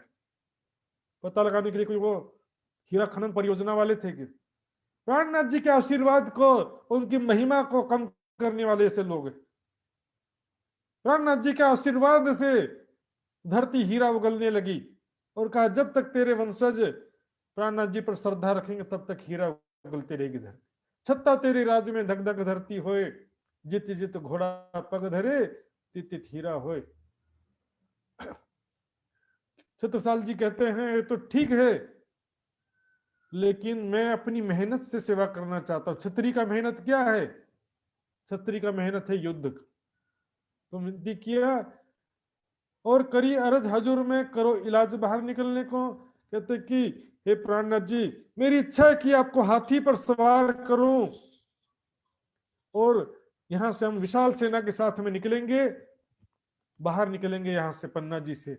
सब ठाकुरों मिल विचार कियो एक जगह मारने को। सब ठाकुरों ने मिलकर विचार किया है, जो जो मुगलों के अधीन राज्य हैं या शहर गांव जो भी जगह है, उसको कब्जा करेंगे। औरंगजेब का सत्ता धीरे धीरे नेस्तनाबूद करना बुंदेलखंड में से। हमको बड़ी उम्मीद है, आप हो सवार, आप हाथी पर सवार हो, ऐसी हमारी बड़ी इच्छा है। आपकी शानदार सवारी निकालेंगे। चले आगे सवारी में, हम जलेब में खबरदार, आपके सामने सामने सैनिक रहेंगे और मैं खबरदार सावधान रहूंगा, क्योंकि कहीं से कोई हमला ना कर दे, इसलिए सावधान रहेंगे। जलेब का मतलब होता है पैदल में, या पैदल सवार, जो पैदल सैनिक होते हैं उनको जलेब में कहते हैं। और छत्रसाल जी कहते हैं, मैं भी सामने रहूंगा, आप हाथी पर सवार होकर के बैठे रहना बस आपको। 17 से 43 से सवारी करी जब, 1743 में जब हाथी पे सवार किया, उनको हस्ती पर चढ़ाए के आगे सेना चलाई, तब आगे सेना और हाथी पे सवार प्राणनाथ जी। क्योंकि सुंदर साथ जी देखो, नियम भी होता है, राजा हमेशा पीछे थोड़ा रहता है, एकदम आगे सेनापति होता है। सेनापति एकदम सामने सेना के साथ में, लेकिन राजा को थोड़ा पीछे सुरक्षित जगह में रहना पड़ता है, क्योंकि राजा को यदि तीर लग गया तो युद्ध वैसे ही खत्म हो जाता है। इसलिए राजा की सुरक्षा भी इंपॉर्टेंट रहती है। उसी प्रकार यहाँ पर प्राणनाथ जी को हाथी पर चढ़ा करके अच्छी तरह सुरक्षा की पूरी व्यवस्था के साथ आगे सेना चलाई। तब सुंदर साथ जी, ऐतिहासिक ग्रंथों में क्या लिखा है इस विषय में? बोले प्राणनाथ जी ऐसे गुरु थे कि छत्रसाल जी के साथ युद्ध में भी जाते थे। तो इतिहास ग्रंथों तो प्रवाही लोग थे ना, उन लोग अपने तरीके से लिख दिया उन लोगों ने, अपनी भाषा शैली में। राठ, खड़ोत, जलालपुर, नजीक कालपी पहुंचे। इस प्रकार से सुंदर साथ जी हम देखते हैं नक्शा में कहाँ कहाँ जो गए थे।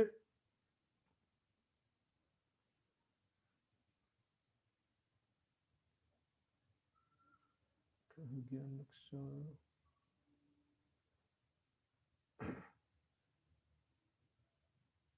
मिल गया। सुंदर साथ जी देखेंगे नक्शा।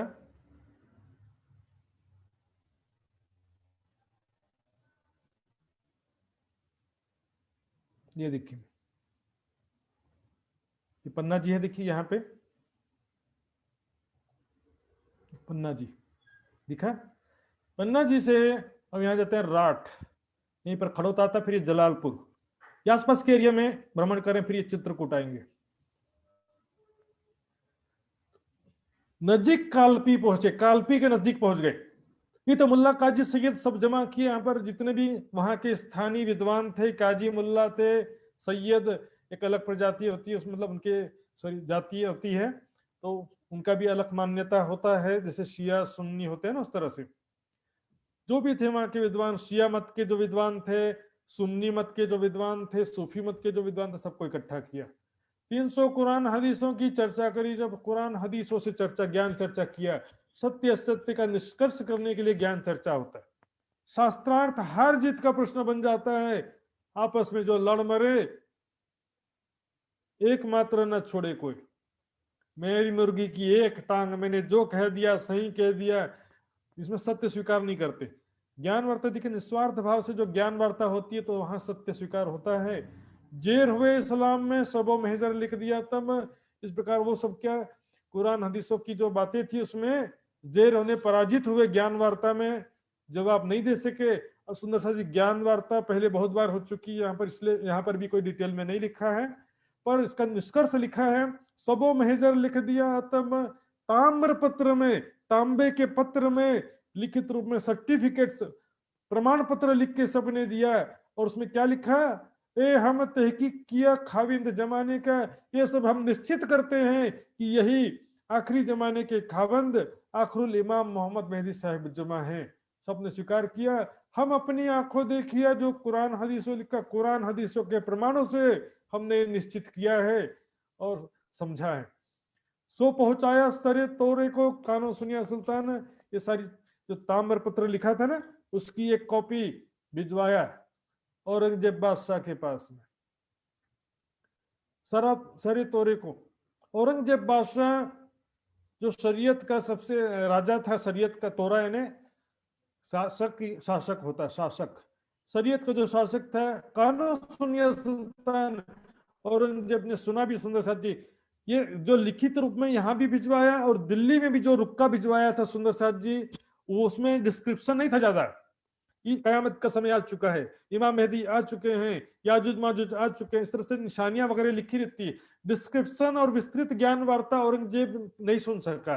12 मोमिनों ने शुरू में कहा था कि आपस में बैठ करके ज्ञान वार्ता करेंगे, लेकिन उस शर्त को मान नहीं पाया, माना नहीं, और आगे भी नहीं मान पाया। तो यहाँ पर ये जो ताम्र पत्र में लिखा हुआ भेजा, सुन के सिर नीचा किया पर छूटा नहीं गुमान, सुन करके औरंगजेब सिर झुका लिया। मेरे बिना माने काजी मौलवी कैसे घोषित कर रहे हैं, मेरे बिना आए, इनके इमाम मेहदी को स्वीकृति दिया बिना, मेरे प्रमाणित किए बिना ये कैसे प्रमाणित कर रहे हैं, छूटा नहीं गुमान। सुंदर साहब जी विचार करने की बातें हैं। औरंगजेब चरणों में आ गया, बोलते हैं ज्ञान भी नहीं सुना सुंदर साहब जी, ज्ञान सुना होता तो कम से कम ऐसी स्थिति फिर भी नहीं आती। मुनकरी रसूल शोक लिखी बीच कुरान, ध्यान से चुपाई सुनिएगा। औरंगजेब को भी मुनकर करने वाला कह दिया, वहां पर आकिल खान को कहा था मुनकरी किया, यानी कि पैगाम को ठुकरा देना। मुनकरी रसूल सो लिखी बीच कुरान, कुरान में लिखा कि रसूल साहब से कई लोगों ने मुनकरी किया, अर्थात तो मोहम्मद साहब के पैगाम को ठुकराया।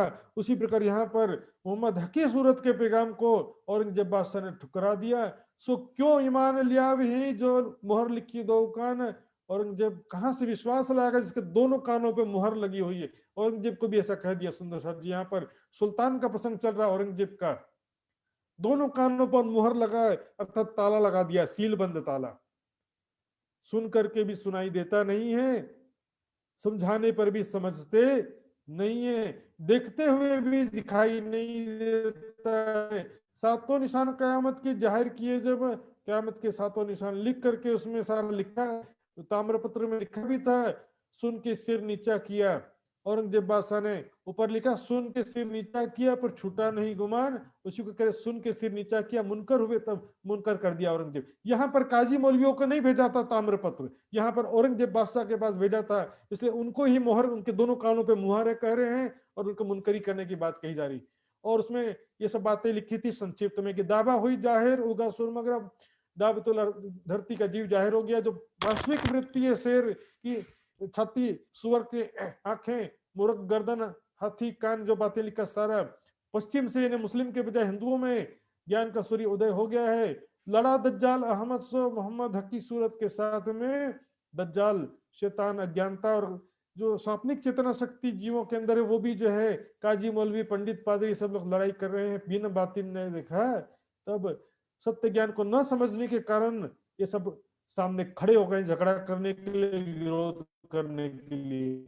वे आजुज माजुज जाहे बेटे याफिस के, याजुज माजुज दिन रात के रूप में दुनिया के काल हैं, याफिस के बेटे कहा गया है। कुरान के हिसाब से नूह नबी का बेटा तीसरा बेटा याफिस है, याफिस का बेटा याजुज माजुज कहा गया। खाने लगे सबको मिर्गी पहुंचे। तो क़यामत के समय क्या होगा कि दिन रात रूपी जो काल है, ज्यादा संख्या में लोगों की मृत्यु होने लगेगी, हजारों की संख्या में, सैकड़ों की संख्या में लोगों की मृत्यु होने लग गई, अर्थात उनके दिन की गिनती पूरी होने लगी, जीवन पूरा होते जा रहा है सबका। लास्ट में तो क्या कि प्रलय हो जाएगा फिर पूरा ही पूरा। जब इमाम जाहिर भय और हजरत ईसा साथ है, इमाम मेहदी भी जाहिर हो गए हैं और हजरत ईसा रूहुल्लाह भी जो कहा था दोबारा आएंगे, सेकंड कमिंग ऑफ हजरत ईसा रूहुल्लाह, वो भी आ चुके हैं। मोमिन बंध छुड़ाए के हाथ, मोमिनों के बंधन, माया के बंधन छुड़ा करके उनको हाथ पकड़ना, यानी कि राज जी ने अपनी जोश की शक्ति देकर, जागृत बुद्धि की शक्ति देकर के, तारतम्य ज्ञान देकर के उनको माया से निकाला, उनको आत्मबल देकर के खड़ा किया, माया के बंधन से निकाल दिया। आशा तृष्णा चाहना चिंता, ये सब माया के जो बंधन कहे गए हैं। असराफिल आए के गाया इत कुरान, असराफिल सुंदर सा जी कोई अलग से नहीं कुरान गा रहा है। देखिए एक ही चीज है, महामती का तन है, कभी कहते हैं कि जागृत बुद्धि ज्ञान का स्पष्टीकरण कर रही है, कभी कहते हैं कि तारतम्य ज्ञान के द्वारा ज्ञान स्पष्ट हो रहा है, कभी कहते हैं कि राज्य की जोश की शक्ति के द्वारा ज्ञान अवतरण हो रहा है। हालांकि पांचों शक्तियों के द्वारा हो रहा है, लेकिन अलग अलग प्रसंग में कभी असराफिल, और कोई असराफिल अलग से यदि फरिश्ता है, यदि असराफिल अलग से कोई फरिश्ता है तो फिर उसको महामती जी के तन में बैठ के गा रहा क्यों कहते हैं? या तो महामती जी के तन में असराफिल गा रहा है तो फिर राज्य गा रहे हैं, ऐसा क्यों कहते हैं? राज्य वाणी, या तो राज्य ने वाणी कहा या तो असराफिल ने कहा, लेकिन असराफिल अलग से फरिश्ता मानो तब ये प्रश्न आता है। लेकिन असराफिल कोई अलग से फरिश्ता नहीं, राज्य के ही जागृत बुद्धि को यहाँ पर संकेतिक रूप में असराफिल कहा है। राज्य की जोश की शक्ति को संकेतिक रूप में जिब्रील लिखा है कुरान में। सुंदर साथ जी कोई अलग से फरिश्ते नहीं है, कोई देवी देवता जैसे इनका कोई स्वरूप नहीं है। हकीकत मार्फत के खोल दिए दरबार, हकीकत और मार्फत, सत्य ज्ञान और ब्रह्म विज्ञान, रंग महल के अंदर की जो प्रेम और आनंदमयी बातें हैं उसका सारा खोल दिया है, रहस्य पूरा स्पष्टीकरण कर दिया है। मार्फत रंग महल के अंदर प्रेम और आनंदमयी लीलाओं का वर्णन, मार्फत की बातें जो कुरान में नहीं था उसका भी स्पष्टीकरण कर दिया। बेशक हो दीदार कर ले जवाब हो बेशक, यही मोमिनो मार्फत खिलवत कर साथ हक। इस प्रकार ये जो राज्य के साथ एकांत लीला विहार, खिलवत करना, राज्य के साथ में एकांत लीला विहार करने की बातें हैं सुंदर साथ जी। ये मेहर मोमिनों पर सो आवे नहीं शुमार, सुंदर साथ जी के ऊपर राज्य की विशेष मेहर है। यहाँ से अस्वारी करके सिवणे पहुंचे, जब यहाँ से फिर हाथी पे पुनः सवारी करके आगे बढ़ते हैं, कालपी में रुक नहीं गए, आगे फिर सिवणे की तरफ जाते हैं। वहां पर बसंत सुर्खी आ भी लिया कदमों लगा, तब तो चित्रकूट का जो राजा था बसंत सुर्खी सोचता है ये तो मेरे राज्य में आएंगे, उससे पहले ही कुछ करना पड़ेगा, युद्ध तो लड़ नहीं सकता मैं और ज्ञान वार्ता भी कर सकता है नहीं। उसने तिकड़म किया, आके कहता है कि प्राणनाथ जी सिर्फ तुम्हारे हैं, जब सबके प्राणनाथ है तो तुम क्यों अकेले उस पर कब्जा जमा के बैठे हो? क्या तुम्हारे बस प्राणनाथ है, हमारा सेवा करने का अधिकार नहीं है? हमारे घर में क्या उनको हम नहीं ले जा सकते? दिखावे का कदमों लगा, चित्रकूट को ले चल लिया पर जुदा रख के अब दिखावे के लिए प्राणनाथ जी को अपने घर में ले आया सुंदरसाद जी। लेकिन न ज्ञान चर्चा ध्यान से सुना, तो उसमें इन्वॉल्व नहीं हुआ, बाहर से रहा, तटस्थ रहा, उसमें ज्ञान चर्चा में कोई रुचि नहीं दिखाया, प्राणनाथ जी की सेवा में कोई रुचि नहीं दिखाया, तो संसार की लहर का कबूल हुआ तब। तो संसार के तो लहर क्या है, सुख दुख सम्मान अपमान, जरा जन्म मरण जरा व्याधि बुढ़ापा बीमारी मृत्यु, ये सब दुख का भागी बना। श्री राज चले चित्रकूट को लिया महाराज दिल में, क्योंकि पुराने सपने हैं, कोई हमको भी जिससे सुंदरसा जी कोई बुरा आदमी भी बुलाता है तो हम मना किस आधार पे करें, मना करना मुश्किल हो जाता है।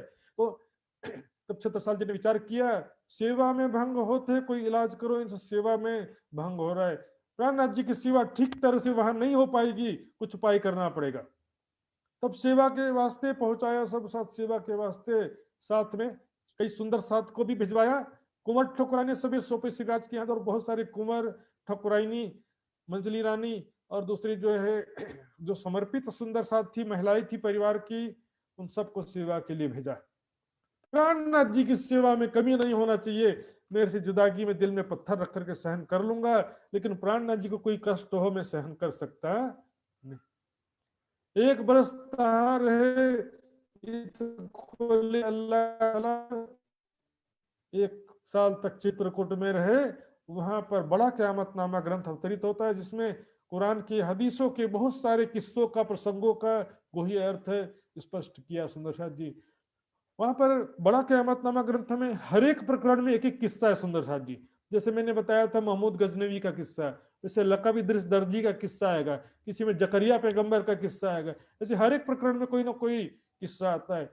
श्री राज रोशनी जाहिर करी खुल गए सब ठाम, इस प्रकार कुरान के गुह्य रहस्यों किस्सों का गुह्य रहस्य यहाँ पर स्पष्ट हुआ। और ये ग्रंथ बख्शी किताब हाल ऊपर छुपाई था ना, वो यहाँ पर छत्रसाल जी के नाम से ये बड़ा क़यामतनामा अवतरित होता है। इसमें हर एक प्रकरण के अंत में महामत कहे नहीं है, छत्ता कहे, छत्ता कहे मगज मुसाफ की जिनस जंजीरा जोर, छत्ता कहे की छाप है सुंदरसाद जी। तब श्री राज यद में खबर करी महाराज, तो प्राणनाथ जी दिल में विचार करते हैं, ये खुशखबरी छत्रसाल जी महाराज को देना चाहिए इन मेहर से खुशहाल हो गए आज राज्य की कृपा से, ये जो ग्रंथ अवतरित हुआ है इसको सुन करके पढ़ करके छत्रसाल जी को भी खुशी हो, इस उद्देश्य से छत्रसाल जी को भी सूचना भिजवाया और ग्रंथ भी भिजवाया। इस प्रकार सुंदरसाल जी यहाँ पर बड़ा क़यामतनामा ग्रंथ अवतरित हुआ। और चित्रकूट के बाद वो वापस किस प्रकार आते हैं, अब यहाँ पर कुछ युद्ध खंड विशेष रूप से बचा हुआ है, वो सारा प्रसंग कल विस्तार से सुनेंगे। 1740 से 1745 के बीच में तो 4-5 युद्ध हुए सुंदरसाद जी। 1745 से फिर 51 तक एक भी युद्ध नहीं हुआ। 1751 के बाद फिर युद्धों की झड़ी लग गई 1788 तक। छत्रसाल जी के अंतिम समय तक के जो भी युद्ध हुए और जो भी मुख्य बातें हुई वो विस्तार से कल सुनेंगे सुंदरसाद जी। तो आइए चौपाई दोहराते हैं। बोलो श्री प्राणनाथ प्यारे की जय। तब श्री राजे लिया दिल में ये खबर करी महाराज, ये खबर करी महाराज, चाहिए इन मेहर से, चाहिए इन मेहर से, खुशहाल होवे आज, खुशहाल होबे आज, खुशहाल होवे आज। बोलो श्री प्राणनाथ प्यारे की जय। राम के धनी की जय, महाराजा छत्रसाल की जय, श्री 5 पद्मावतीपुरी धाम की जय। सुंदर पूज्य ऐसे नहीं हो जाता सुंदर जी, सेवा समर्पण रहनी से सुंदर जी, छत्रसाल जी और दूसरे सुंदर साथ हमारे जीवन के लिए प्रेरणा है। जो सुंदर साथ जी हमने देखा सामर्थ्य नहीं थी फिर भी सेवा की इसी प्रबल भावना थी। सेवा की भावना है आपकी, मारा मनना मनोरथ पूरन की था। दुनिया के मनोरथ की बात नहीं है, सेवा की भावना ज्ञान वाणी मंथन करूं, राज्य का सुख मुझे मिले, इसी इच्छा करूं तो राज्य पूरा करे तुरंत। माया की इच्छा करेंगे तो मोहम्मद की उम्मत की अर्जी ना पहुंचे, कान वाला हो जाएगा। हमने सुना आज इस प्रकार काजी मौलवी से शास्त्रार्थ हुआ, अब्दुल रसूल से, किस प्रकार पंडितों से शास्त्रार्थ हुआ, और सेवा की भावना हमने देखा। तो इस विषय में जो सुंदर साथ प्रश्न करना चाहते हैं जल्दी से प्रश्न कर सकते हैं, और बाद में फिर व्हाट्सएप ग्रुप और पर्सनल व्हाट्सएप मैसेज में फोन करके भी पूछ सकेंगे। सुंदर साथ जी जो प्रश्न कभी कोई करना चाहते हैं हाथ खड़ा करेंगे तुरंत।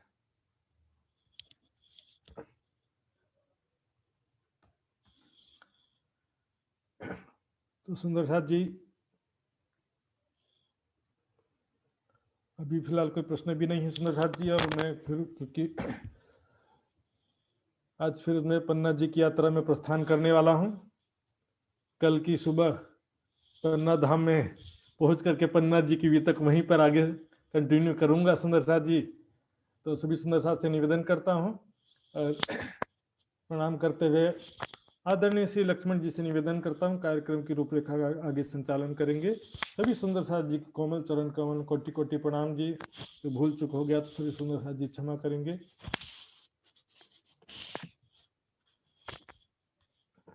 प्रणाम जी, प्रणाम जी। बोलो श्री प्राणनाथ प्यारे की जय, सतगुरु महाराज की जय। प्राणधार सुंदर साथ जी, सर्वप्रथम तो बहुत बहुत आभार प्रकट करना चाहता हूँ महात्मा श्री सुशांत जी के प्रति।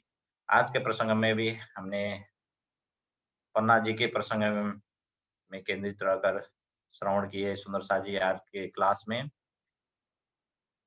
और छत्रसाल महाराज का सेवा समर्पण और 3 साल के बाद जो कुरान के छिपे हुए वो रहस्य जब छत्रसाल महाराज ने सुने तो कैसे जोश आया सर, उमंग आया। क्या सुन के आया सुंदर साथ जी? कुरान का प्रसंग सुन के आया। इसलिए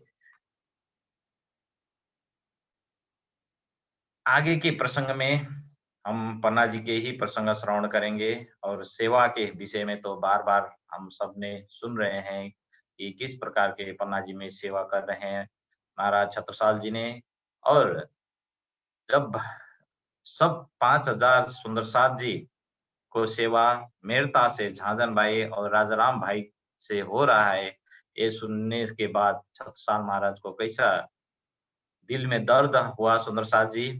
तो ये जागनी लीला में लूटो लूटो सैया लुटाने वाले आ गए, जागो जागो सैया जगाने वाले आ गए सुंदर साथ जी। इसमें हम सेवा को ही लूट सकते हैं यहाँ पर जागनी ब्रह्मांड में और जागनी लीला में सुंदर साथ जी। आत्म की सेवा, तन की सेवा और धन की सेवा से ही हम आत्म जागृति कर सकते हैं सुंदर साथ जी। ऐसे तो सेवा के महिमा बहुत सारे